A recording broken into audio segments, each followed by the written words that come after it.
So, hi, hello. Uh,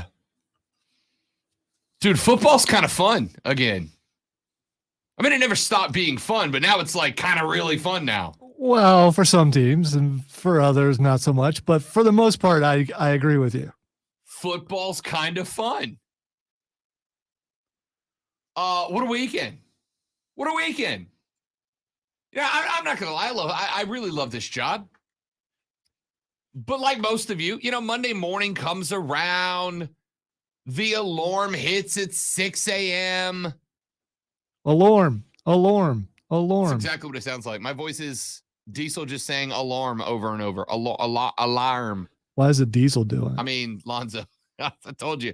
I will tell you this about this weekend. I did not sleep very much. If it was Diesel, it makes sense. I'm okay with that. I mean, I did not sleep very much this weekend. This morning, it went off. Yeah. And the dog, the alarm hits. And the dog is immediately like, wants to go out. Yeah, most mornings, there's like a conversation between me and the lady friend as to who's getting out of the bed to take the dog outside. Because the dog won't go outside by herself in the morning. You got to go outside with her. Not that I want the visual or anything, but sweatshirts, boxers, and slippers, right? Oh, no, I hope my mom's not listening yet. I'm an in the buff sleeper. So it's like boxers and like a hoodie if it's cold. Yeah. Sorry, neighbors. Don't look at my backyard, I guess. So it's kind of right. All right. Yeah. So get up. Anyway, most mornings we're like, is it your morning? No, it's my morning. No, it's your morning, right? Like you got to take the dog. This morning I'm like, let's get to work. Let's get to work. The red jacket's hanging in the office. Let's get to work. Because there's plenty to talk about, including the fact, ladies and gentlemen, that on Saturday evening, Rob Brown was the biggest Palmetto State football fan in America. Rob Brown entered Saturday evening with both the Gamecocks and the Tigers left to play. And Rob Brown was sitting there down 2 games to the great one. Down 2 games to Lonzo with only the Gamecocks and the El Tigres left to play. There's nothing like getting ready to do a live show about something totally different than this, but knowing that I don't have to hit the boo box this week and knowing that there's a chance that Rob Brown might have to finally do it. Finally! Yo, listen. We went into Saturday's games. I'm at the Greenville Triumph match Saturday, right? Kickoff at 7 of that match. Both Clemson and Carolina go at 7:30. I go into that game down 2 because, shockingly, the Florida Gators screwed me up again. And Arkansas screwed me up. And LSU decided to get dog walked in their own house. And by the way, this may shock you, the Tennessee Volunteers are good. All right, so I don't believe you. I still think you tried to tank this week. And even when you try to tank, you still don't lose.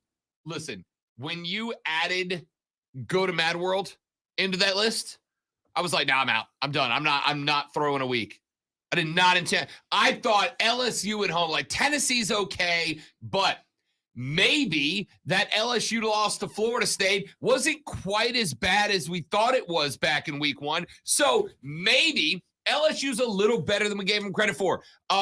Tennessee got that dog in them, and LSU don't.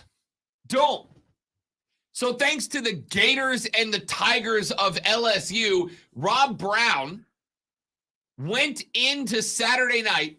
And by the way, we had all 5 of our NFL picks were the same, right? All 5 of our NFL picks I didn't were the same. I didn't even check to see how we did on that because I didn't care at that point. I mean, I guess you didn't either. No, I did. Okay. We both went 3-2 in the NFL. Okay. Pretty good. Respectable. All right. Respectable 3-2 in the NFL.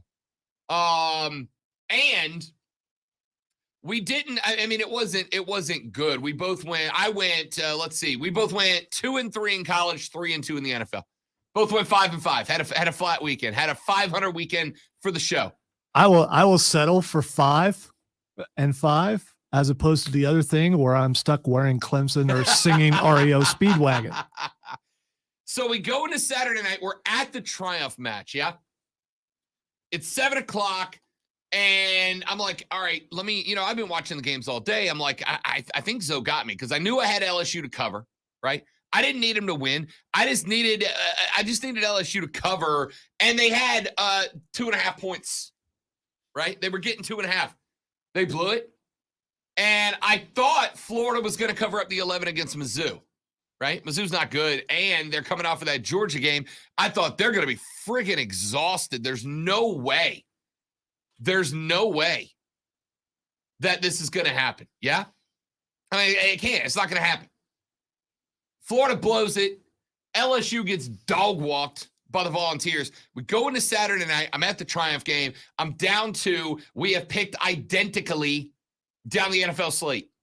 I have to have both Clemson and South Carolina cover. Both of them have to cover.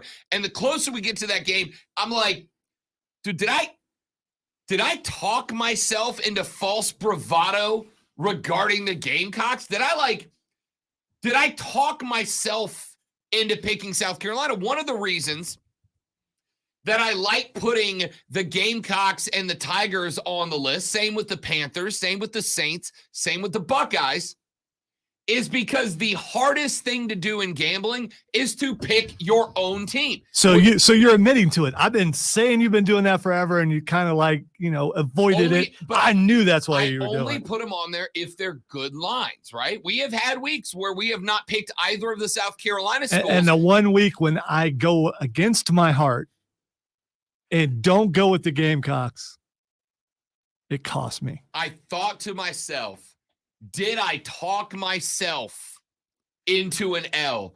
Did I talk myself into having to dive into the boo box for the first time? Did I blow it? Did I blow it? And when I go look at it, we're sitting in the stands. I have got the Carolina game playing on my phone. Joey B is in the stands next to me. He's got the Clemson game playing on his phone. My man Skrilla is in front of us. He's got the Georgia game being updated on his phone. And I'm sitting there going, I need Clemson and Carolina both to cover. If they both cover, no boo box for Rob Brown. And wouldn't you know it, everything Rob Brown said about the Gamecocks came to life, baby! And then Clemson, who, by the way, at halftime gave me what we in the business affectionately refer to, Lonzo, as the bet sweats. Okay, that's not the same as bed sweats. It's different kind of sweat. Okay, all right, different gotcha. Kind of sweat. Yeah.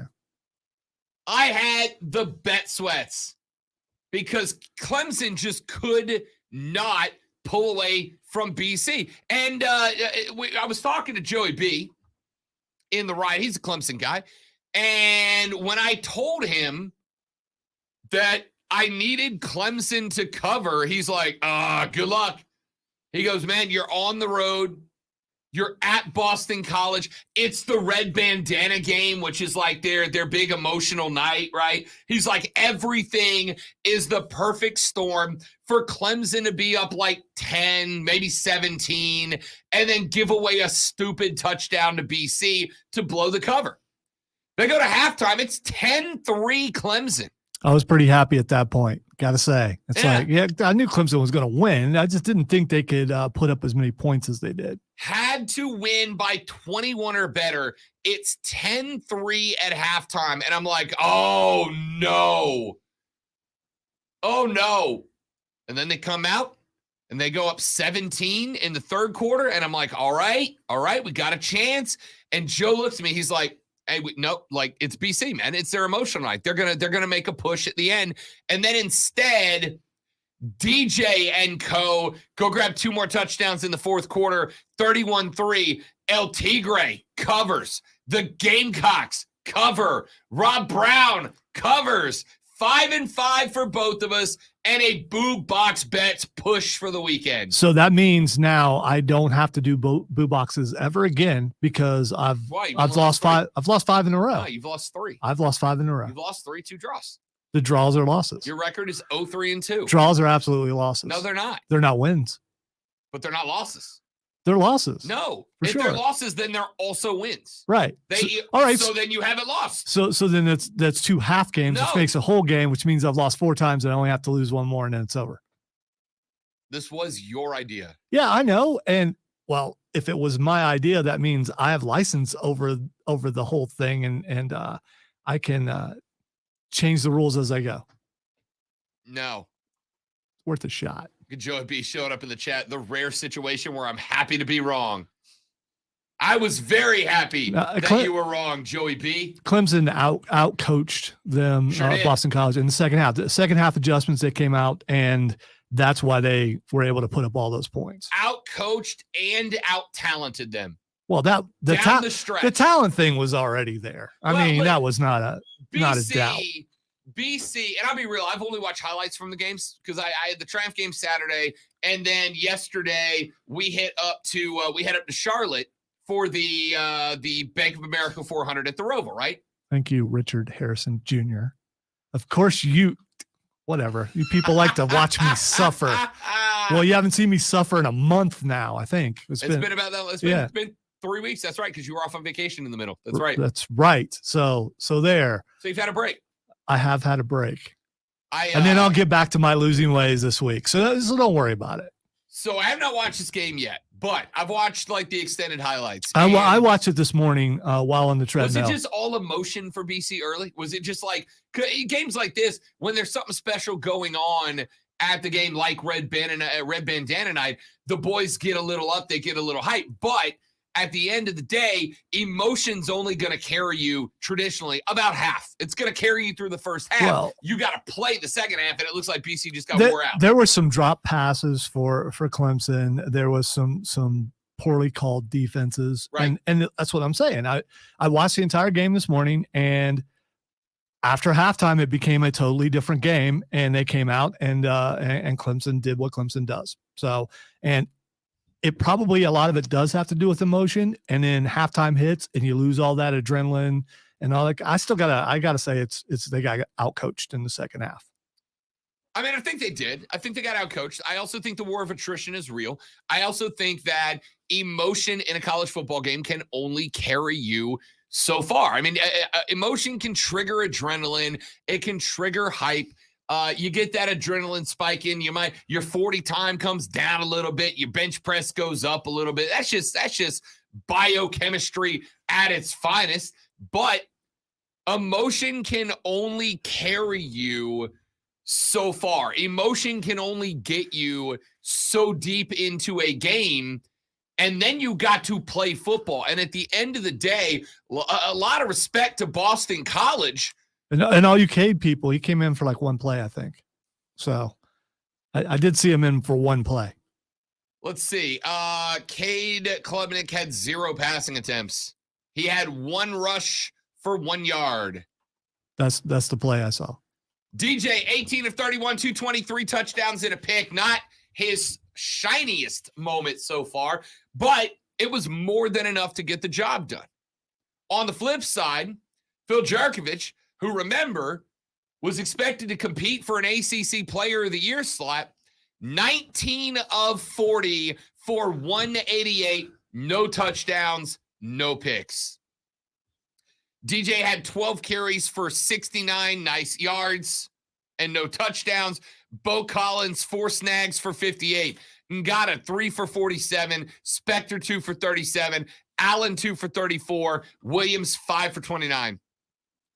It was not the most impressive win that we have seen out of Clemson yet, but I thought Joey B was right. I thought that was the recipe for a disaster game for the Tigers, and all they did was come out, not lose their cool, stay chill, make the adjustments at halftime, and go, dudes, We are better than these guys if we play our game. And in the second half, from what I've seen so far via the extended highlights, that's exactly what Clemson did. They just kept punching them. It was like Hulk in the Avengers, the Hulkbuster armor, where he's just punching the Hulk in the face over and over. That's all Clemson did. Just hold them down and punch them in the face until they stop responding. And at some point, BC just ran out of gas. Emotion will carry you to a really good half. And it did, 10-3. If you'd have given me Clemson minus 14.5 as a halftime score, I probably would have taken that. That's why I thought Clemson minus 20.5 was a good line. It's a good line. But man, the red bandana night brought the best out of BC for as long as it could. Emotion ran out, and Clemson just finished them, and that's all you needed in that spot. All right, ladies and gentlemen, we got a big day. When we come back here in just a minute, my favorite sound from the weekend. You remember after the show, well, towards the end of the show on Friday, Lonzo and I were talking about the Gamecocks, right? And we were talking about Mark Stoops and his preseason comments that were indirectly pointed at one Shane Beamer. And he was talking to, who was it? I think, oh gosh, I don't remember the podcast he was doing at the time. Anyway, Marty and McGee. He was doing it with Marty and McGee. And he says to Marty and McGee, you know, there's a difference between changing climate and changing culture, right? He said you can come in and you can put on silly sunglasses and do silly dances and change the climate, but it's something else to change the culture. And Lonzo and I said, you know what's going to be amazing? If South Carolina wins this football game, all I want is Shane Beamer to put on some silly glasses and dance with the boys in the locker room. Welp, we might have some audio related to that particular topic, and we might play it when we come back. In the meantime, if you are watching us on social media, which for whatever reason is today at an all-time high of viewership, like since we've ever started doing this. Shadow ban's been lifted or something. I don't know what happened. I don't know what it is, but no idea. We don't want you to go away. It could be a glitch, but it's, we're enjoying it. Yeah. We are, as of right now, at the highest viewership on social media we've ever had. If you are watching and enjoying it on social, please share the stream with your friends. Share it around. We want this thing to keep growing. The streaming community has become its own little niche audience, and we want it to grow. So if you're enjoying watching the show, hello, welcome to the stream. Share it around. Let's get this thing up. Let's pop 100 today. What the heck? Let's pop 100. We threatened it already. When we come back, we got that Beamer audio. It's spectacular. Stick around. The Rob Brown Show's on your radio. It is the Fan Upstate. Mad world. Stream, if you're watching for the live first time, I got to do a live endorsement. Do not go anywhere. We'll be right back.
per employee. The challenge is getting your hands on it. Hi, I'm Howard Mackler, and that's why I founded GetRefunds.com. It could also be that somebody shared it. Could be. All right, stream. What's up, everybody? Good morning. Y'all be part of the show, man. Chime in. Oh, look at this. My man Jim showed up. He said he's watching on Twitch. Love it. Welcome in, brother. Good to have you. The Twitch thing's kind of new. Like I'm still experimenting with that. Got a lot of you guys watching on the Facebook page for the first time. Super glad to have you. If you are enjoying the show, please feel free to share it around. This is fun. For those of you that are new, man, like we just come in here during the breaks and chat with you guys off the air, and it tends to get a bit ridiculous. We love it. We love it. Kevin popped in, said, go Bills, Josh Allen, MVP, hands down. He had a couple of Wait, so that JA said, that's not Josh Allen 17. Okay, so that's not say Josh Allen 17 times. That's just I don't mind doing that's his, no, please don't. Josh Allen, Josh Allen, Josh Allen, Josh Allen, Josh Allen, Josh Allen, Josh Allen, Josh Allen, Josh Allen, Josh Allen, Josh Allen, Josh Allen, Josh Allen, Josh Allen, Josh Allen, Josh Allen, Josh Allen.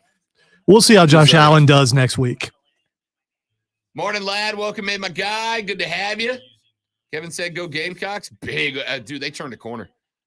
I don't know how long that corner. No, let's not get too excited. I mean, it was a great win, but consistency is something that needs to happen.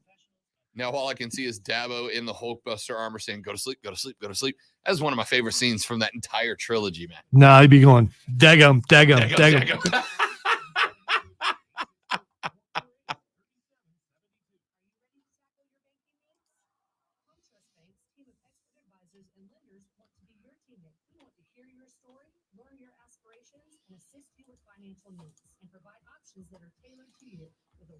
You guys got anything you want to talk about in the chat during the break? Absolutely. Leave a comment. If you're watching on Facebook, if you comment on directly on the Fan Upstate Facebook thread, it'll show up in our stream. You guys think Brent Venables is ready to come back yet? Old BV did not have a good time this weekend, did he? Red River rivalry at game number 1 went real bad. Real bad. How many Clemson's assistants have went away and done well? That's a great question. I don't know. Because I'm not so sure any of them have done entirely good.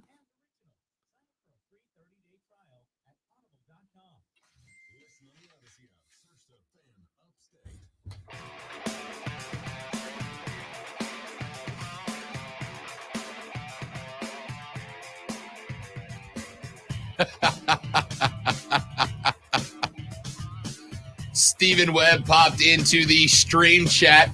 Said, you guys think Brent Venables is ready to come back yet? Yeah, it's not going great at OU right now. He may have already tried, but his get back coach just pulled him back to Oklahoma. Yeah, man. What was it? 49-0?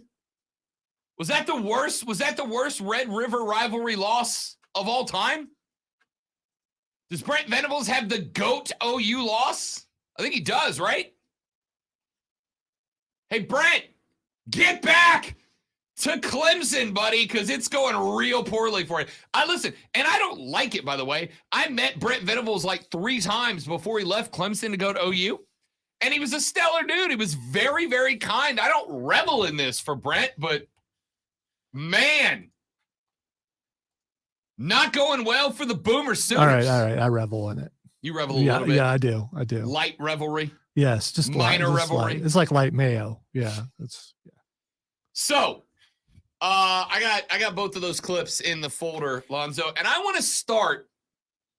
I went ahead and pulled up the audio from Mark Stoops.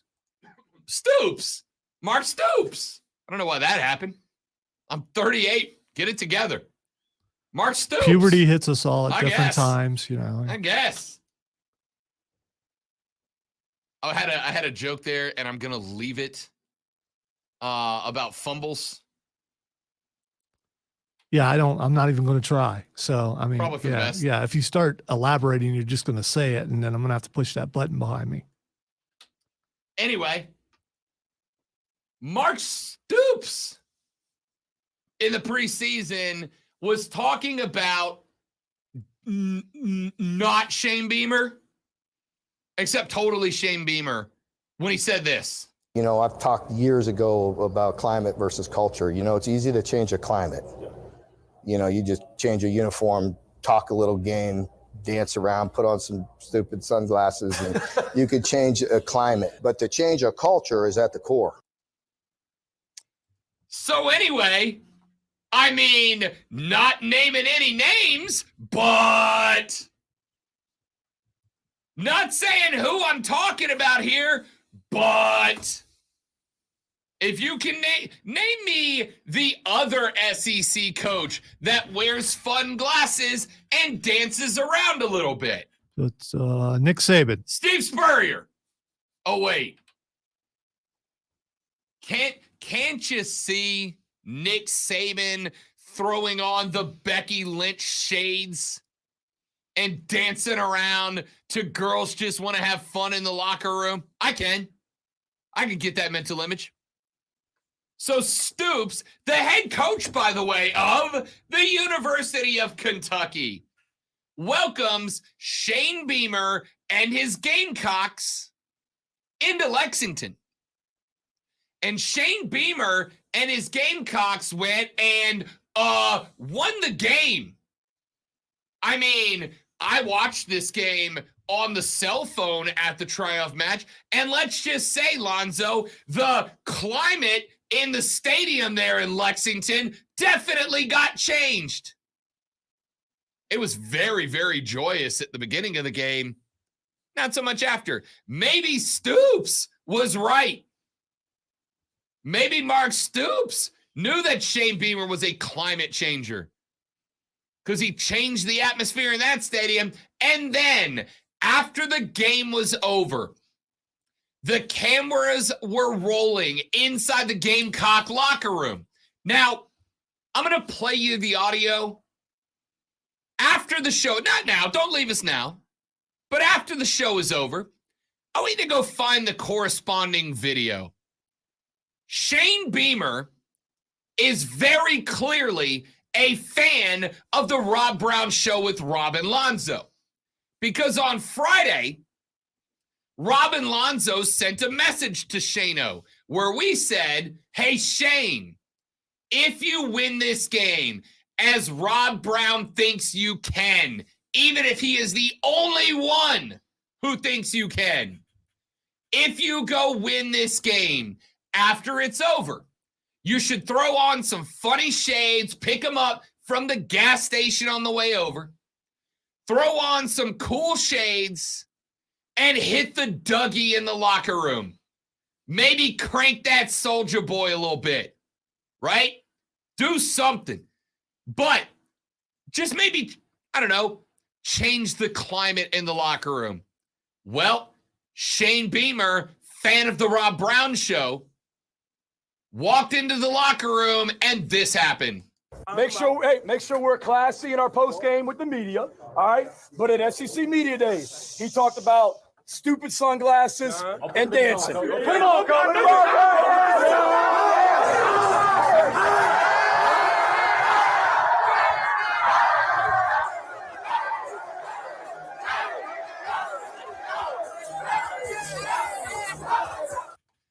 Could be wrong, Alonzo. Sounded like a pretty good culture in that locker room to me. Yeah, it was a joyous culture. It looked like they were having fun. Roger on the stream says Kentucky didn't have a quarterback. Calm down now. Now, there'll be other shows on the station that will point that out. But let me just say this. Injuries are a part of every sport. Don't use injury as excuse because there are W's and there are L's. And South Carolina got the win Saturday night, whether you had a backup quarterback or not. Now, since Alonzo has decided unintentionally to suck the fun out of this segment, injuries are not an excuse. They are a reason that you would struggle. So it's not me. Roger did it. I understand. On the stream. He's got It was Roger. a point. He's got a point. Kentucky did not have Will Levis. Yeah, you got a point. It doesn't matter that Hey, you don't Lonzo, have those if guys. Patrick Mahomes doesn't play. Are the Chiefs as good? No. I'll answer for you. You know what? If Patrick Mahomes doesn't play and the Chiefs lose, they lost because they lost.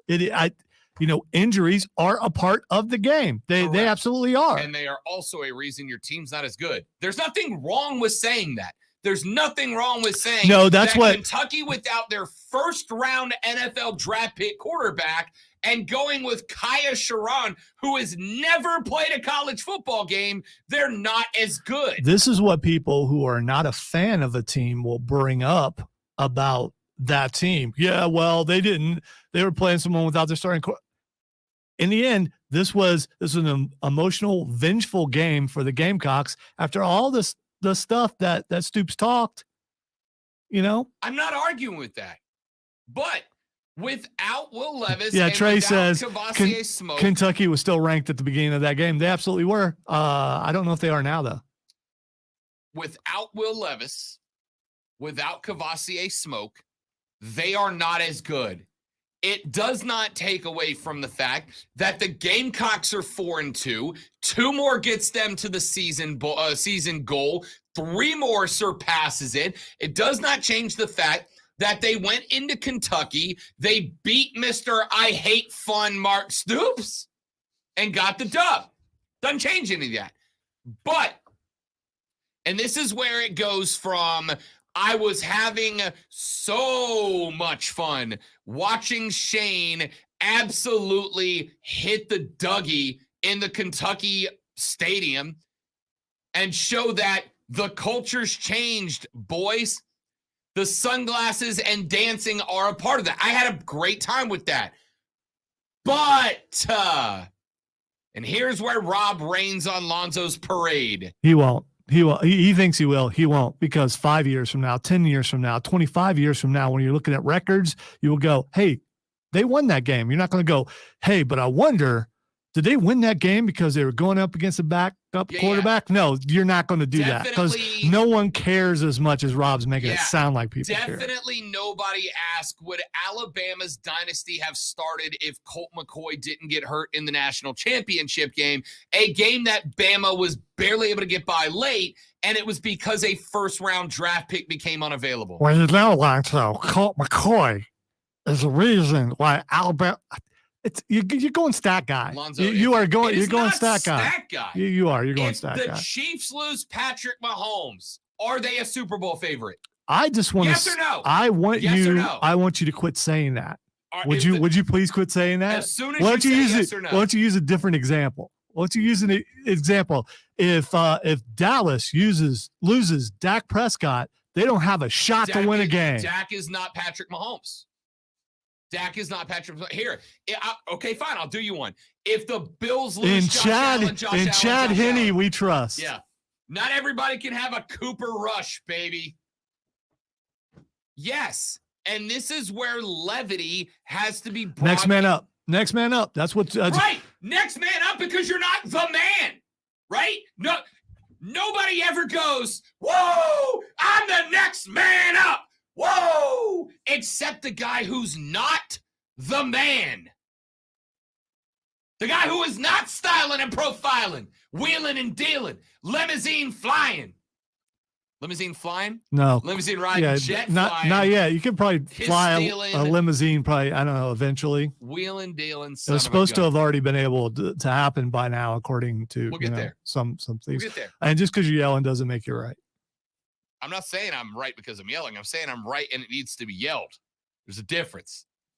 I'm not right because I yell because I'm right, which should be the new catchphrase of this show, I think. We can make that happen.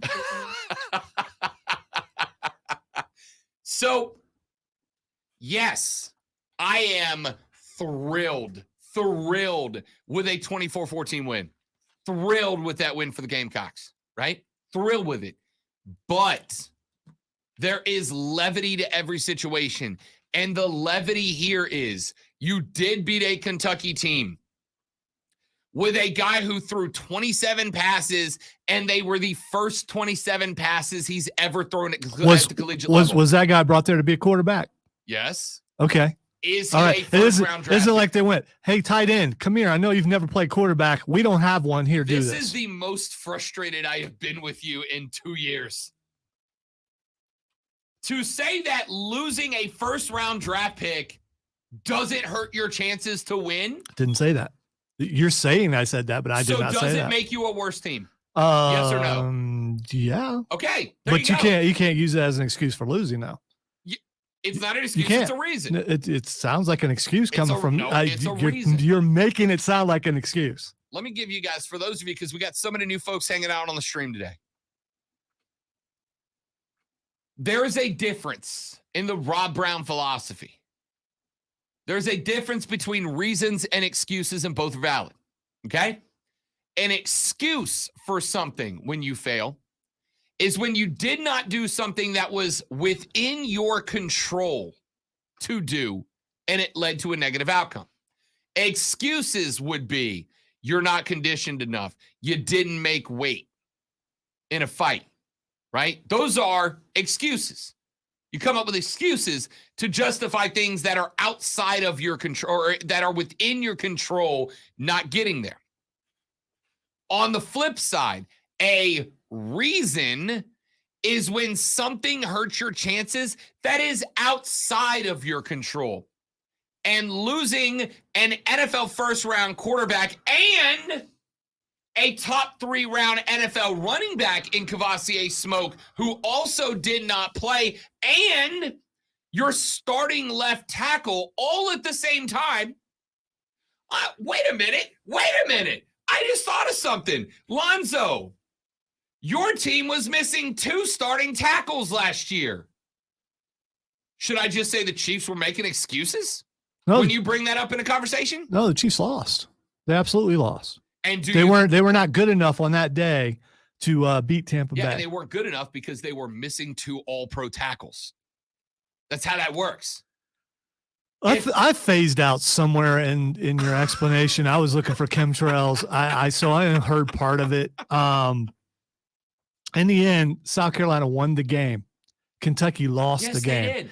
And I'm celebrating that. But there are a certain fan base, I'm guessing it's from that fan base, who just wants to point out, yeah, but they didn't have their starting quarterback. Yeah, so what?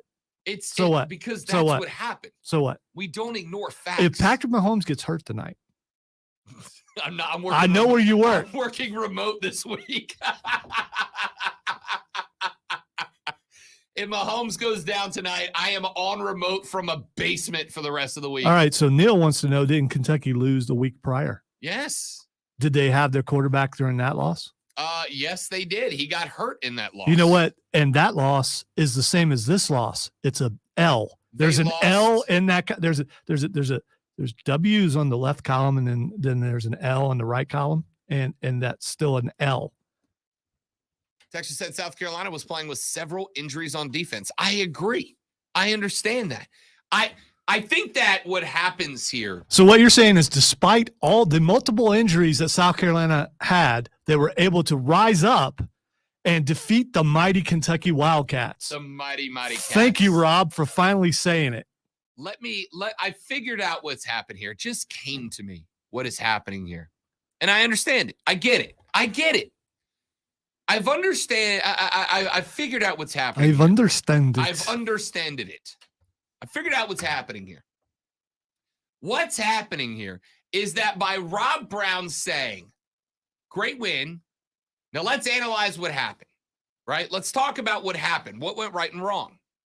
And by pointing out the fact that an NFL first-round quarterback in Will Levis and an NFL top 3-round running back in Kavosiey Smoke did not play, some of you guys, and I understand this because, and this is going to be taken offensively, it's not meant to be. When your team has been as bad as the Gamecocks have been for a half a freaking decade, right? When you've been as bad as the Gamecocks have been, when you accomplish something, you don't want it discredited, right? You don't want it discredited. And you guys, and I'm including Lonzo in this, as a Gamecock guy, rocking his garnet and black right now, you feel like when Rob Brown points out the fact that losing Will Levis and Kavosiey Smoke makes Kentucky worse, not better. It feels to you like I am discrediting the win. I am not. It's a good win. Is it a different outcome if Levis and Smoke play? I don't know. Here's There's my no way to know. Here's my only problem with this is from 3 to 7 today. That's all we're going to hear. Can we hear something other than that today on this program? Can we? I literally opened the segment celebrating Shane Beamer. Can we praise it? Can we? Good win. Good win. Great win. You should be happy because of that win. You don't have to pick the box. This illustrates that once again. Yes, I don't. Correct. You think I'm discrediting the win. I'm not. It's a great win. Celebrate it. I am saying look at it with some levity. All right. Facebook, YouTube, text line, which is 71307. Start your text with fan. Isn't Rob discrediting? Come at me, bro. Isn't he? I am not discrediting. And you don't say come at me, bro, unless you think that you might be, saying something controversial. First off, Courtney chumps in. Just let us Carolina fans be excited. We broke the curse against Kentucky. Now, Vandy, that's another story. Second off, very handsome young man in her profile picture there, if I may say so myself. Very handsome fellow. Yeah, I don't have my glasses on. I'll take your word for it. 844 fan phone, 844-326-3663, 844-FANFONE. Holler at me. Where are you, Gamecocks fans? I need you on the show today. What's the mood in the cola? I want to hear it. Back after this on the Rob Brown Show on the Fan Upstate.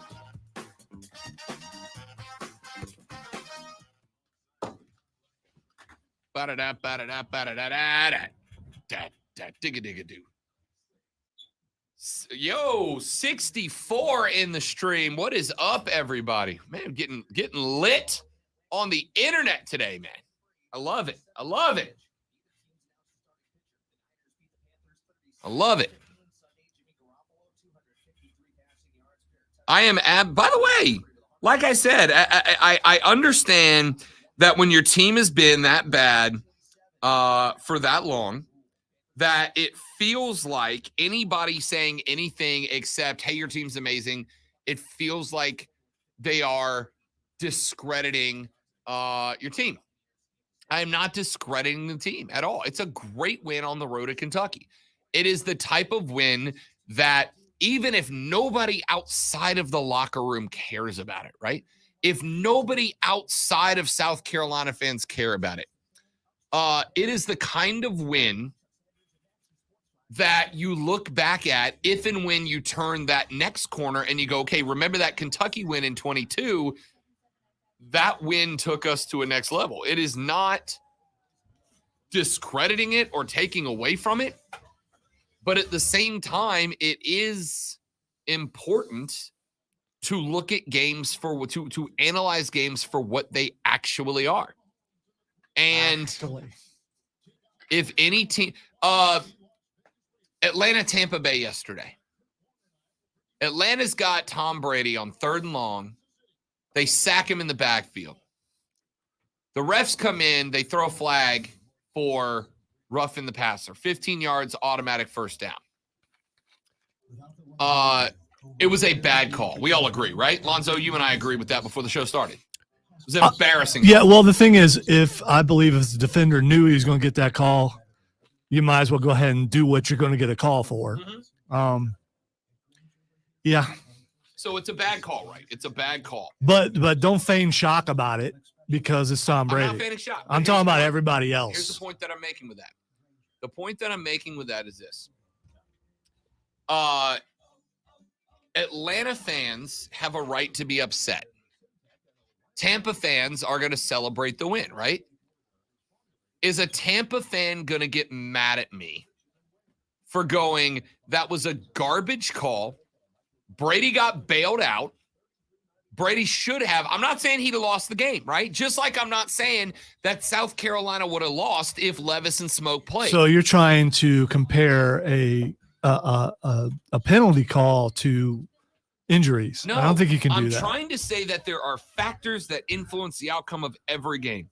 And sometimes Thank those you, factors lad. play a Appreciate major that. role. Oh, we know it was a bad call, lad. We're not debating. Well, if it you was a just bad call. said It's a bad call. that they wouldn't say that, I'm and saying, they just said if a that. Tampa fan calls in to celebrate the win, and I go, you're right, you won, your first place in the NFC South, but that 3rd down should have been a 4th and long, and Tampa punting to Atlanta, which would have given Atlanta 3.5 minutes to score the football and win the game. Can I stop you for a second? You beating on that's really loud for the stream, and Sorry, I will hit myself instead. I'm not saying that the roughing the passer call not happening, right? It's 4th and 9 or whatever. Tampa punts, Atlanta gets the ball. I'm not saying Atlanta would have scored a touchdown and would have won the game. Just like I'm not saying that if Levis and Smoke played, Kentucky would have won the game. I'm not saying that. I'm saying the factor would have made it a different game. Not saying the outcome would have changed. I'm saying it would have been a different game. As Brandon just said, let us lose a game our way, damn refs. I'm saying that factors influence the game, and to ignore that and just pretend like everything was the way it was the way it was, is not it's not how football works, man. It's not how football works. Why? Why? Why? Why? Why? Why? I don't keep track of ACC teams. There's still really only one team in the ACC, and unfortunately, they're in Clemson. South Carolina Spada keeps on trying to get bowl eligibility before the Orange Crush of Florida, Tennessee, and Clemson. That is a bad run. It is. That's a bad run. What if it isn't, though? How's it not going to be? If they actually Tennessee pulled was off a missing win? their starting quarterback and running back.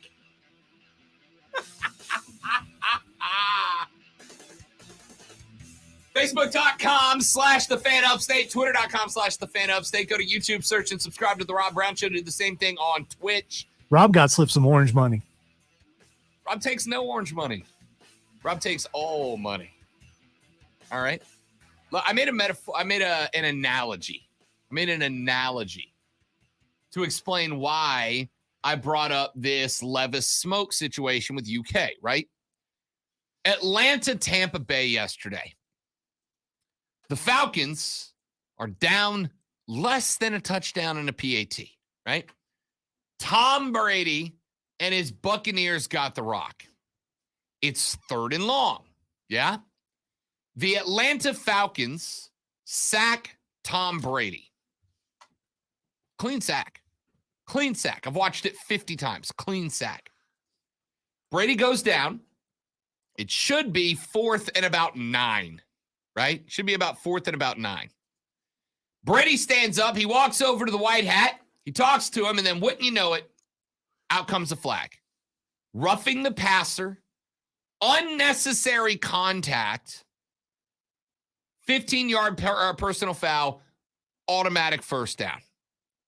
Now, Lonzo and I agreed before the show started. That was a joke of a call. And if it is anybody but Tom Brady, it's 4th and 9, and that team punts away, right? Anybody arguing that? Oh, wait, Bueller, no, didn't think so. But it's Tom Brady. He got the call. Now, if a Tampa fan calls in and goes, yeah, DX it, Atlanta, right? I would absolutely bring up to them, yo, your boy, number 12, got a joke of a call that saved you. I am not saying, capital N-O-T, not saying that if Tampa punts the ball there, Atlanta definitely goes 80-ish yards and scores and wins. I'm not saying they definitely do that. I am saying They probably would because they have Marcus Mariota. that's true. He's a stud. I need to write an apology letter to Marcus Mariota, apparently. I am not saying Atlanta would have taken the punt, gone 80 yards-ish, and scored the rock to win. What I am saying is that penalty took away their chance to do that, right? Is anything I'm saying incorrect? No, didn't think so. I'm not saying Atlanta would have won the football game. I'm saying that they had the opportunity to win the football game, changed by a variable outside of their control. That's a reason. It is the exact same thing. I am not saying Kentucky would have won the football game. I am not saying Kentucky definitely would have gotten a different outcome. I am saying that Kentucky's chances to win the football game are hurt when they don't have a first-round NFL quarterback under center and a top 3 or 4 round NFL running back behind him. Their chances are hurt. I'm not saying they definitely win the game with Levis and Smoke. I'm saying their chances of doing so are dramatically increased. Lights out! Poor Kentucky. If only you would have had your starting quarterback and your starting running back. You could have won this game, but you know what? You didn't. You lost. All right. Texture says Kentucky's defense still played on defense, right? Yep. Texture says Kentucky quarterback looked lost the whole game. I'll take a lame duck victory on the road. Next game up. Yeah, he did. You know why? Because it was literally his first college football game. Sorry, I keep forgetting. That's how frustrated I am. You know what? Lonzo's gonna fight me after the show. Everybody who starts at quarterback one time, it literally was their first time playing quarterback. Okay. Texture says, why can't Gamecock fans admit this would have been a different game with Levis and Smoke? Great win, though. Who cares? It's a win. Texas says the fact that Gamecock fans are this excited about a win over Kentucky tells you all you need to know about the recent state of that program. Go right about how Cade should be the starter and, stay off the text line. All right, we got a lot of texts. We got a lot of comments on the stream. Facebook.com/FanUpstate, The Rob Brown Show on YouTube and Twitch, The Fan Upstate on Twitter. Come join us during the break. We're going to have some fun off the air because Lonzo's going to frustrate me more. The Rob Brown Show's on your radio. It's The Fan Upstate, y'all. How about the freaking New York Giants, by the way? Sorry. No, that was me. That was me. How about the freaking New York Giants? 4-1 with a win over the Pack. Unreal. Still not the best team in their division. It will be after Dak comes back. When Dak comes back and the Cowboys get worse. Yeah.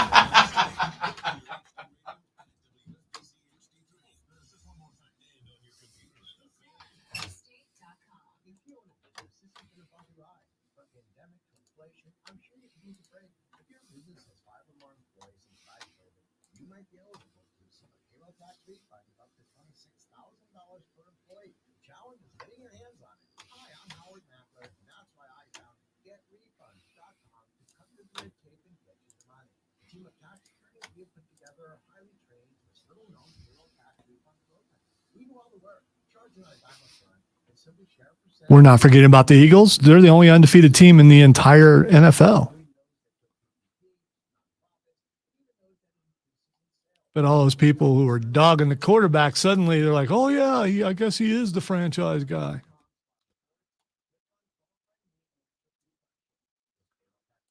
It's okay to change your mind in radio as long as you say, hey, I was wrong, instead of just suddenly your take is different. And then you pretend like you never had that take. I'm not talking about you. I was gonna say. No, I'm not talking about you. I'm talking about Philadelphia. Oh yeah. The Eagles are the best team in the NFC. The Eagles are the only undefeated team. Yes. Shouldn't be. Kyler done screwed up, son. Kyler done screwed up. Kyler could have just fell forward. Well, I was ran 8 steps and then fell forward, and he'd have picked up a yard. I was watching this morning and on one of the sports channels, and they kept saying Kyler came up short, and it was like, how can he do that with a straight face? Kyler came up short. Kyler came up short. Kyler came up short. It's like he always comes up short.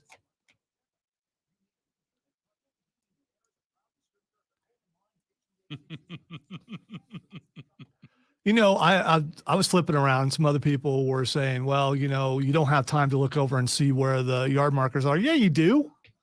Look over and see where the yard marker is. But if he would have dove and got hurt, then the same people would be like, he got hurt. Then run a run play. Just do anything else. You can call the timeout after that if you need to. Just go. Why are you spiking the ball? What are you doing?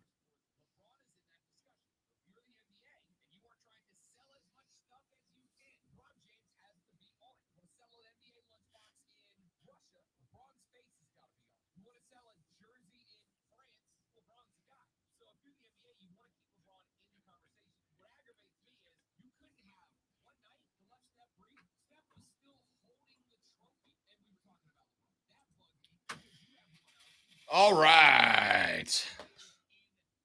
What a day, man. Text line's popping today. Stream is popping today. We're having a Monday, y'all.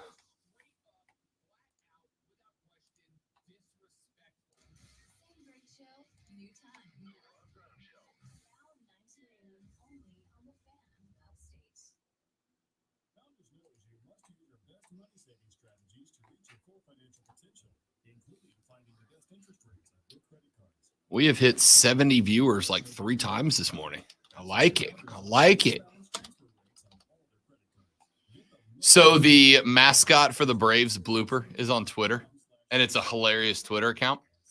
He started a Twitter Spaces last night after the Mets got eliminated from the playoffs, right? Played Timmy Trumpet, the walkout song for the Mets, and then ended the Spaces. Well done. Fantastic.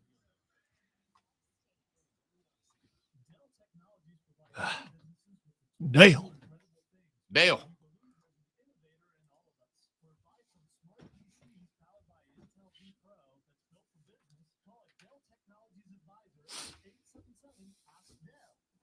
Ask Dale.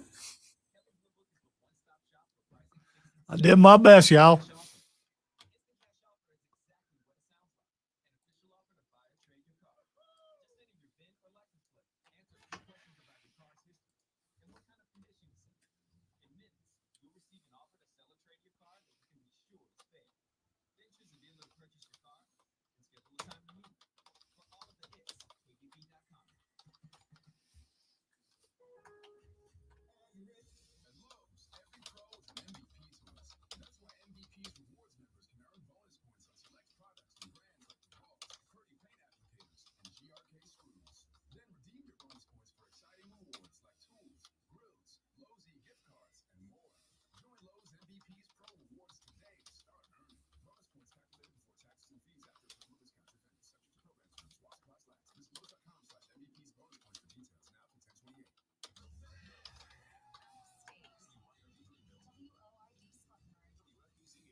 I am having quite the dilemma with this show today.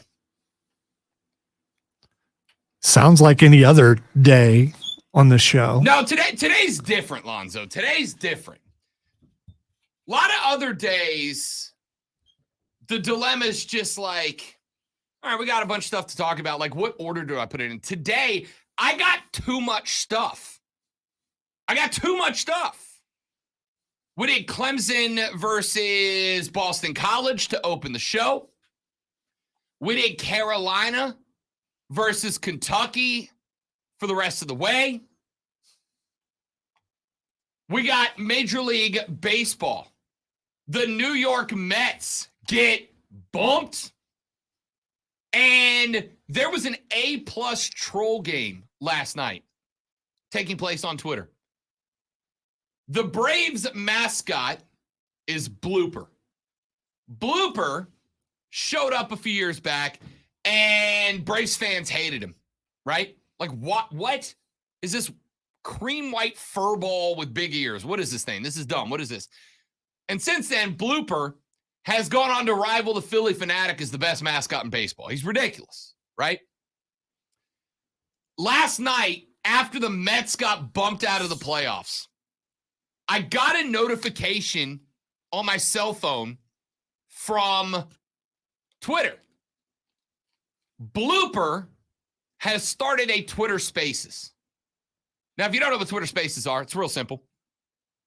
Basically, somebody on Twitter opens up a Twitter Spaces, and it allows them to talk, right? And you can join the space, and you can listen to what's being said. Then they can invite other people to jump in and chat with them. I have done it a few times on Twitter. I will do it a lot during the World Cup. I've done it during some big games. I'll open up a spaces and I will invite some of you guys to jump in and talk with me during games. But Blooper, being a mascot, doesn't talk. So I'm like, Blooper is starting. Blooper doesn't talk. What is this? So of course, I have to open it immediately, Lonzo. And what is Blooper doing in his Twitter spaces? A mascot who can't talk? Blooper opened the Twitter spaces, started playing the Timmy Trumpet song that had become the anthem of the New York Mets. The Timmy Trumpet song ends, and Blooper stops the Twitter space. I mean, that is A++. That is Lonzo level of trolling right there. It's hard to do. You got to have patience and be quick at the same time, which he was able to do. Like, that was planned. All right, I'm assuming it's a guy. It could be. I mean, we don't know who's No, it's on Blooper. there. He's gender fluid. He's nothing. He's not male nor female. He's just Blooper. He just is. He is an amalgamation of your dreams and your nightmares rolled into fur. Blooper opens the Twitter spaces, plays the Mets walkout song, and then closes the Twitter spaces. Just absolutely spectacular stuff. All right, couple of texts that have come in so far. Texter says that call dipped the whole Falcons mood from the head coach down. They acted like they had the deck stacked against them. How would you not feel that way? Yeah, I think you would have. Well, I think you already feel that way coming in. I hate the Falcons, and I felt that way. You already have that feeling, I think, coming in, going up against Tom Brady anyway, and then it's confirmed. You know, you get that sneaky suspicion, you know, Tom Brady can get away with anything, and then you see him getting away with something like that after he lobbies. He walked over to the White House. That hurt, ref. He had malicious intent. You know what? I got the audio from that. Can we play the audio from that? Actually, I have the audio from that. It's about a minute, some change. Mainly because I want you to hear the guys on play-by-play talking about it. Welcome those of you that just watched New England take down Detroit. Tom Brady on third down, scans the field and gets sacked. Grady Jarrett brings him down. But then a flag flies. A flag comes out at the end of the play. Oh, my goodness. This is going to go on Atlanta, breaking Falcons' hearts. Yeah, I don't think Grady slammed Tom to the ground. I think he's coming around and he's got him by the hips and he's rolling through the tackle. The passer. Defense, number 97. 15-yard penalty. Automatic. I'm with you, Coach. I don't understand that one. Grady's coming all the way from here. Watch him come all the way around. Now he's going to be down onto the hips of Tom Brady while he's in pursuit, so he's spinning around too. There's no intent to hurt the quarterback right there. You can see Tom's reaction. There's been a couple of calls here in this situation for Atlanta to hold on. I just don't know how you call that. That is not in the spirit of the rule, the way it was created to protect quarterbacks going to the ground. I feel it, Coach. That is bad at any stage of any game. But here, potentially helps decide the game. Instead of the Falcons getting the ball back with plenty of time, it's a first down for the Bucs. Yes. Quote, that is bad at any stage of any game. You know, you understand when a baseball manager decides it's time to get thrown out. You understand when, you know, a basketball coach just decides it's time to get thrown out.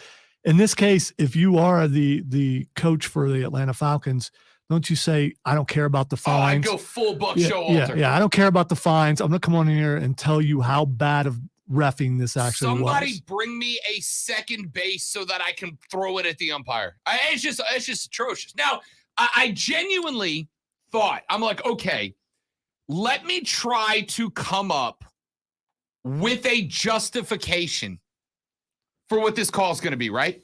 Like, let me try to come up in my head with some justification to how and why this call got made.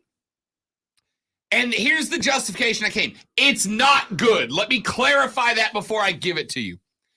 The justification for the call that I promise you the NFL is going to make when they get asked about this, scratch that, the NFL Referees Association is going to make when they correctly have their feet held to the fire for screwing the Atlanta Falcons. How bad does a call have to be when Rob Brown is defending the Atlanta Falcons? Atrocious. It has got to be an atrocious call. And here we are. Here's the justification for the penalty that they're going to try to use, Lonzo.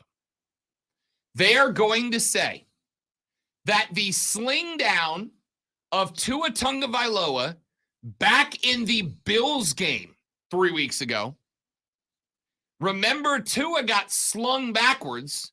He hit his head on the ground, and that is where that whole controversy started, right?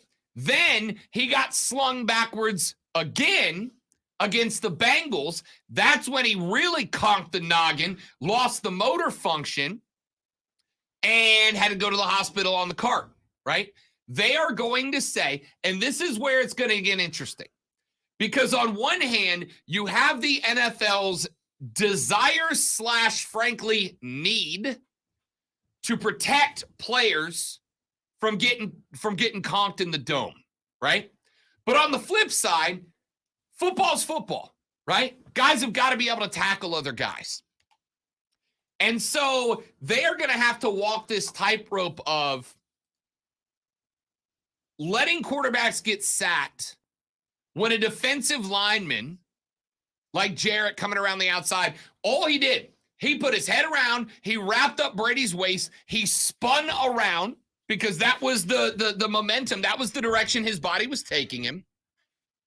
He spun around and he threw Tom Brady to the ground. And they are going to make the argument that in the case, in the time of the spin, ending the spin and throwing Brady, that's what they're going to say the flag was brought out by, because he threw him to the ground.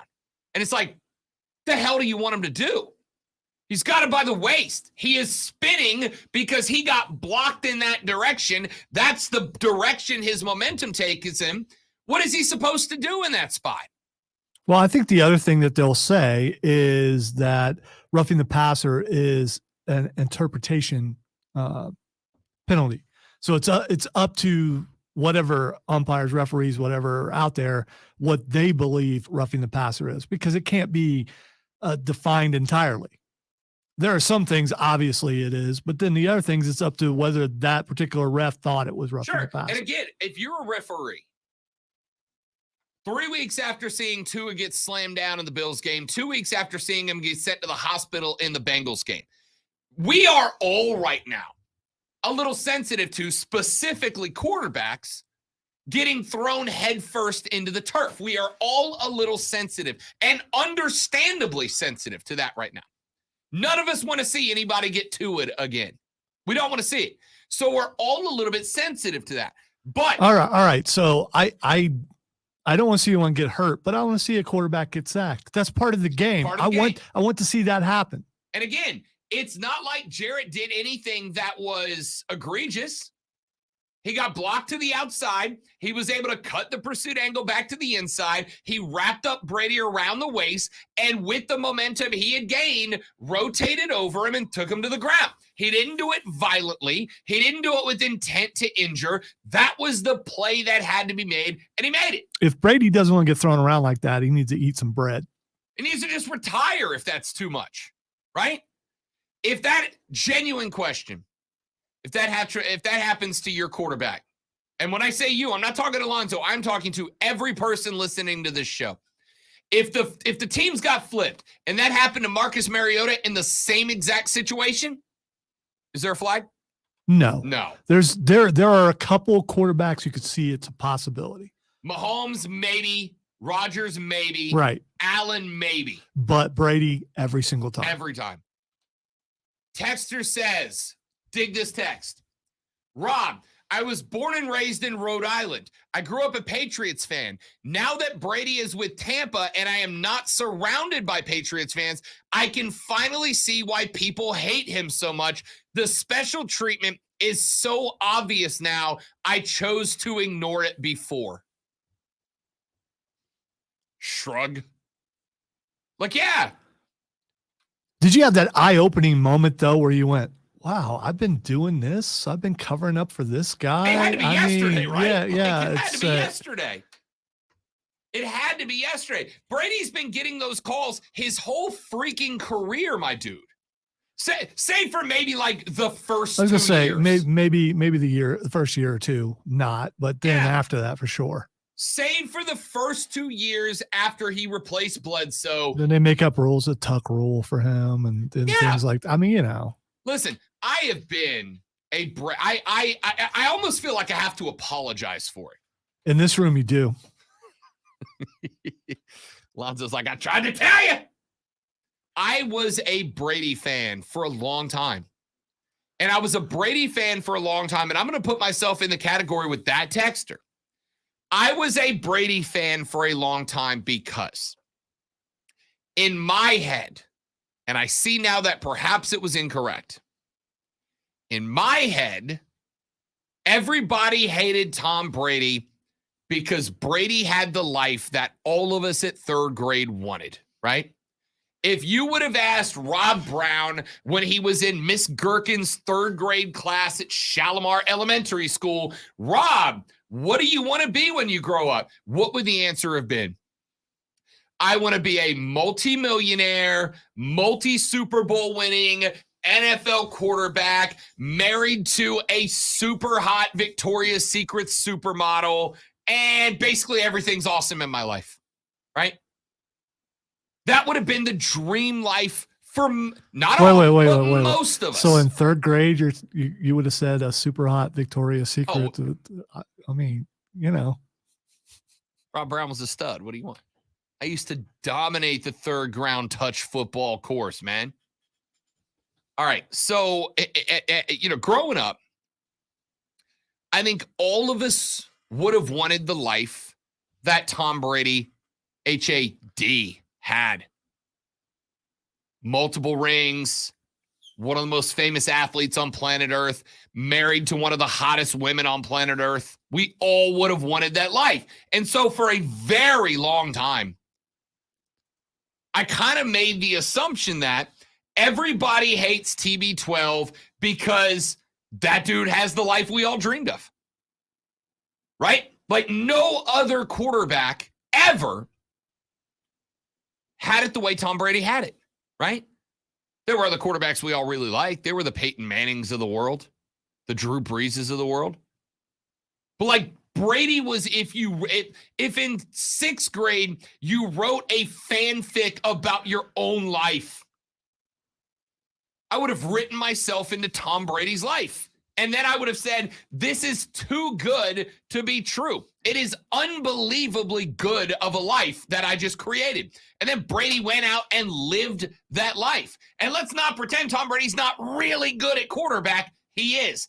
But that hit yesterday put on full display just how egregious the NFL referees officiating has been in bailing Tom Brady out in certain spots. And now you've got former Patriots fans. You've got former Rob Browns that were Brady fans coming out and going, ugh, this is bad. This is bad. Texas said, yes, yesterday was the eye-opener, but like I said, it was willful ignorance on Pat's fans' part. We knew he was getting special treatment, but it benefited us, so we turned our backs to it. Sports fans do that crap all the time, and I am one of those. So yeah, but he's our guy. Yeah. So it's okay because he's our guy. Yeah. And I got the Carolina example. Steve Smith Jr. If Steve Smith played anywhere but Carolina, you would have hated that guy. By the way, I hated Steve Smith Jr. I thought he was a bully. He was. He was even in his own locker room. He was a Yeah. bully. He's not bad on TV, though. No, he's really good on TV. Really good on TV. I've come around on Steve Smith Jr. I think part of the problems with Cam Newton was because Steve Smith threatened to beat him up if he didn't throw him the ball. So he had to throw him the ball 30 times a game. Yeah, he's one of those cats that if he played for anybody else, you would have hated him. But because he was your butthole, you loved him, right? That's all it comes down to. That guy sucks, but he sucks for us, so I love him, right? We've all had that player before. Marshawn Lattimore is that guy for the Saints right now. If he played for any other team, I would hate Marshawn Lattimore. But I love the guy right now because he's doing it for my guys, right? That's how this works. And if you're a Patriots fan, that is what you had, man. Like, that is what you had. You had a guy who got the BS calls. But because your team benefited from the BS calls, you're like, oh, no. You guys are just totes jelly, right? You're just totes jelly right now because Brady's so much better than everybody else. And it's like, don't get me wrong. Brady's the GOAT. He's the greatest to ever do it at that position so far. But how much help did he get in the process, right? How much help did he get? And yesterday, the whole league's fan base saw just how much help Tom Brady gets. And it was clear, and it was evident, and it was obvious. And I defy a single bleeping one of you to call into the show right now and tell me that call was justified. I defy any single one of you to call into this show right now and say that that was a good penalty. You can't do it because it wasn't. Texter says he let him go before he hit the ground. Yeah, he didn't even drive him into the ground, right? Like maybe if he drives him to the ground, lands on him, then I could go, all right, well, it's contact. It's a hit after he's down, and they're going to call that more often than they don't. But nope, he didn't even do that. He threw Brady and then made sure to go over the top of him so he didn't get that call. I defy you to justify that call. You can't do it. You absolutely can't do it. It was that bad. 844-FAN phone, 844-FAN-FONE, 844-326-3663 is the number if you want to get on the air and chat with us about it. You can text us at the Preferred Home Services text line 71307. Start your text with FAN, F-A-N, FAN, F-A-N. Start your text with FAN. We'll read them on the air. Texter said, I think it's official. Rob is a 15-year-old girl from Hollywood in his previous life. Like, seriously. Please do not encourage that. I mean, Texter, it's called acting, and I'm very good at it. Very good at it. Well, I mean, you know. So, like, anyway, let's go to a break, and like when we come back, we've got like other stuff to talk about. You guys, the Panthers are like seriously so bad. They're like so bad, you guys. And I'm like totes ready to break up with Matt Rule, but like I don't know if David feels the same way. So like I think I'm gonna write him a note and be like, is Matt Rule fired? Check yes or no, right? And that is the last time I'll do that. I'm Rob. He's exasperated. I mean Lonzo. You're listening to the Rob Brown Show right here on the Fan Upstate, y'all. I do things on the radio, and then sometimes I ask, why did I do that on the radio? I made sure that I didn't join in. So, because, I mean, dude. I did not. You've been pounding on that thing forever. That was my foot. The panel down here was like right. Loose. Well, don't kick it. I didn't kick it. I literally put my foot on it, and it did that. I accept when I do things that are bad. That was not bad. So, as a result of all the pounding on the... You loosened it up, and then you kicked it with your foot. It's like erosion.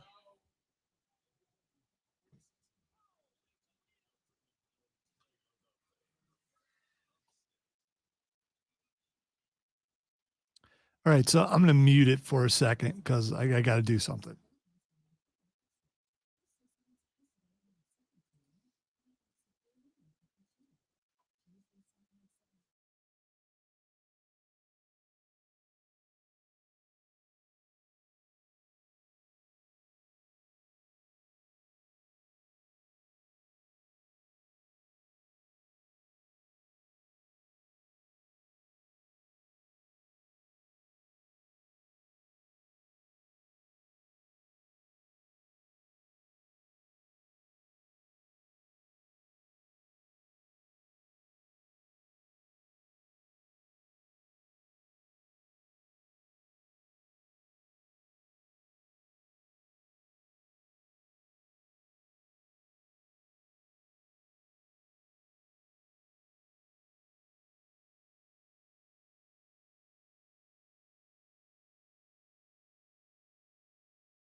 And you're back. And we're back.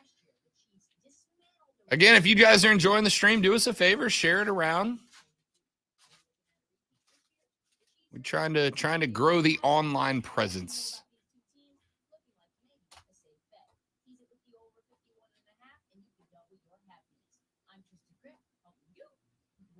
Unless you're a bot. If you're a bot, I'm on to you. Ensuring everything is game day ready. We see you, Joe, fixing seats so every fan can enjoy every game. And Allie, who keeps her stadium running smoothly from the moment the first game starts to the last play of the season. At Grainger, you're our MVPs, and we're always here for you, with supplies and solutions for every industry and 24/7 customer support. Call clickgrainger.com or just stop by. Grainger, for the ones who get it done. Hey, it's Rob Brown. Listen, there are some people in the industry that are going to tell you selling a home today is a hassle. Ladies and gentlemen, it is not a hassle. It is an opportunity. And that is because home values in most areas have appreciated significantly. And anybody else in the stream watching House of the Dragon? They will help you get your home ready. The lady friend and I have been on House of the Dragon, and there were like 2 moments in last night's episode where both of us, like, I had to hit pause. I was like, oh, what? And I think they're doing an absolutely spectacular job with this show.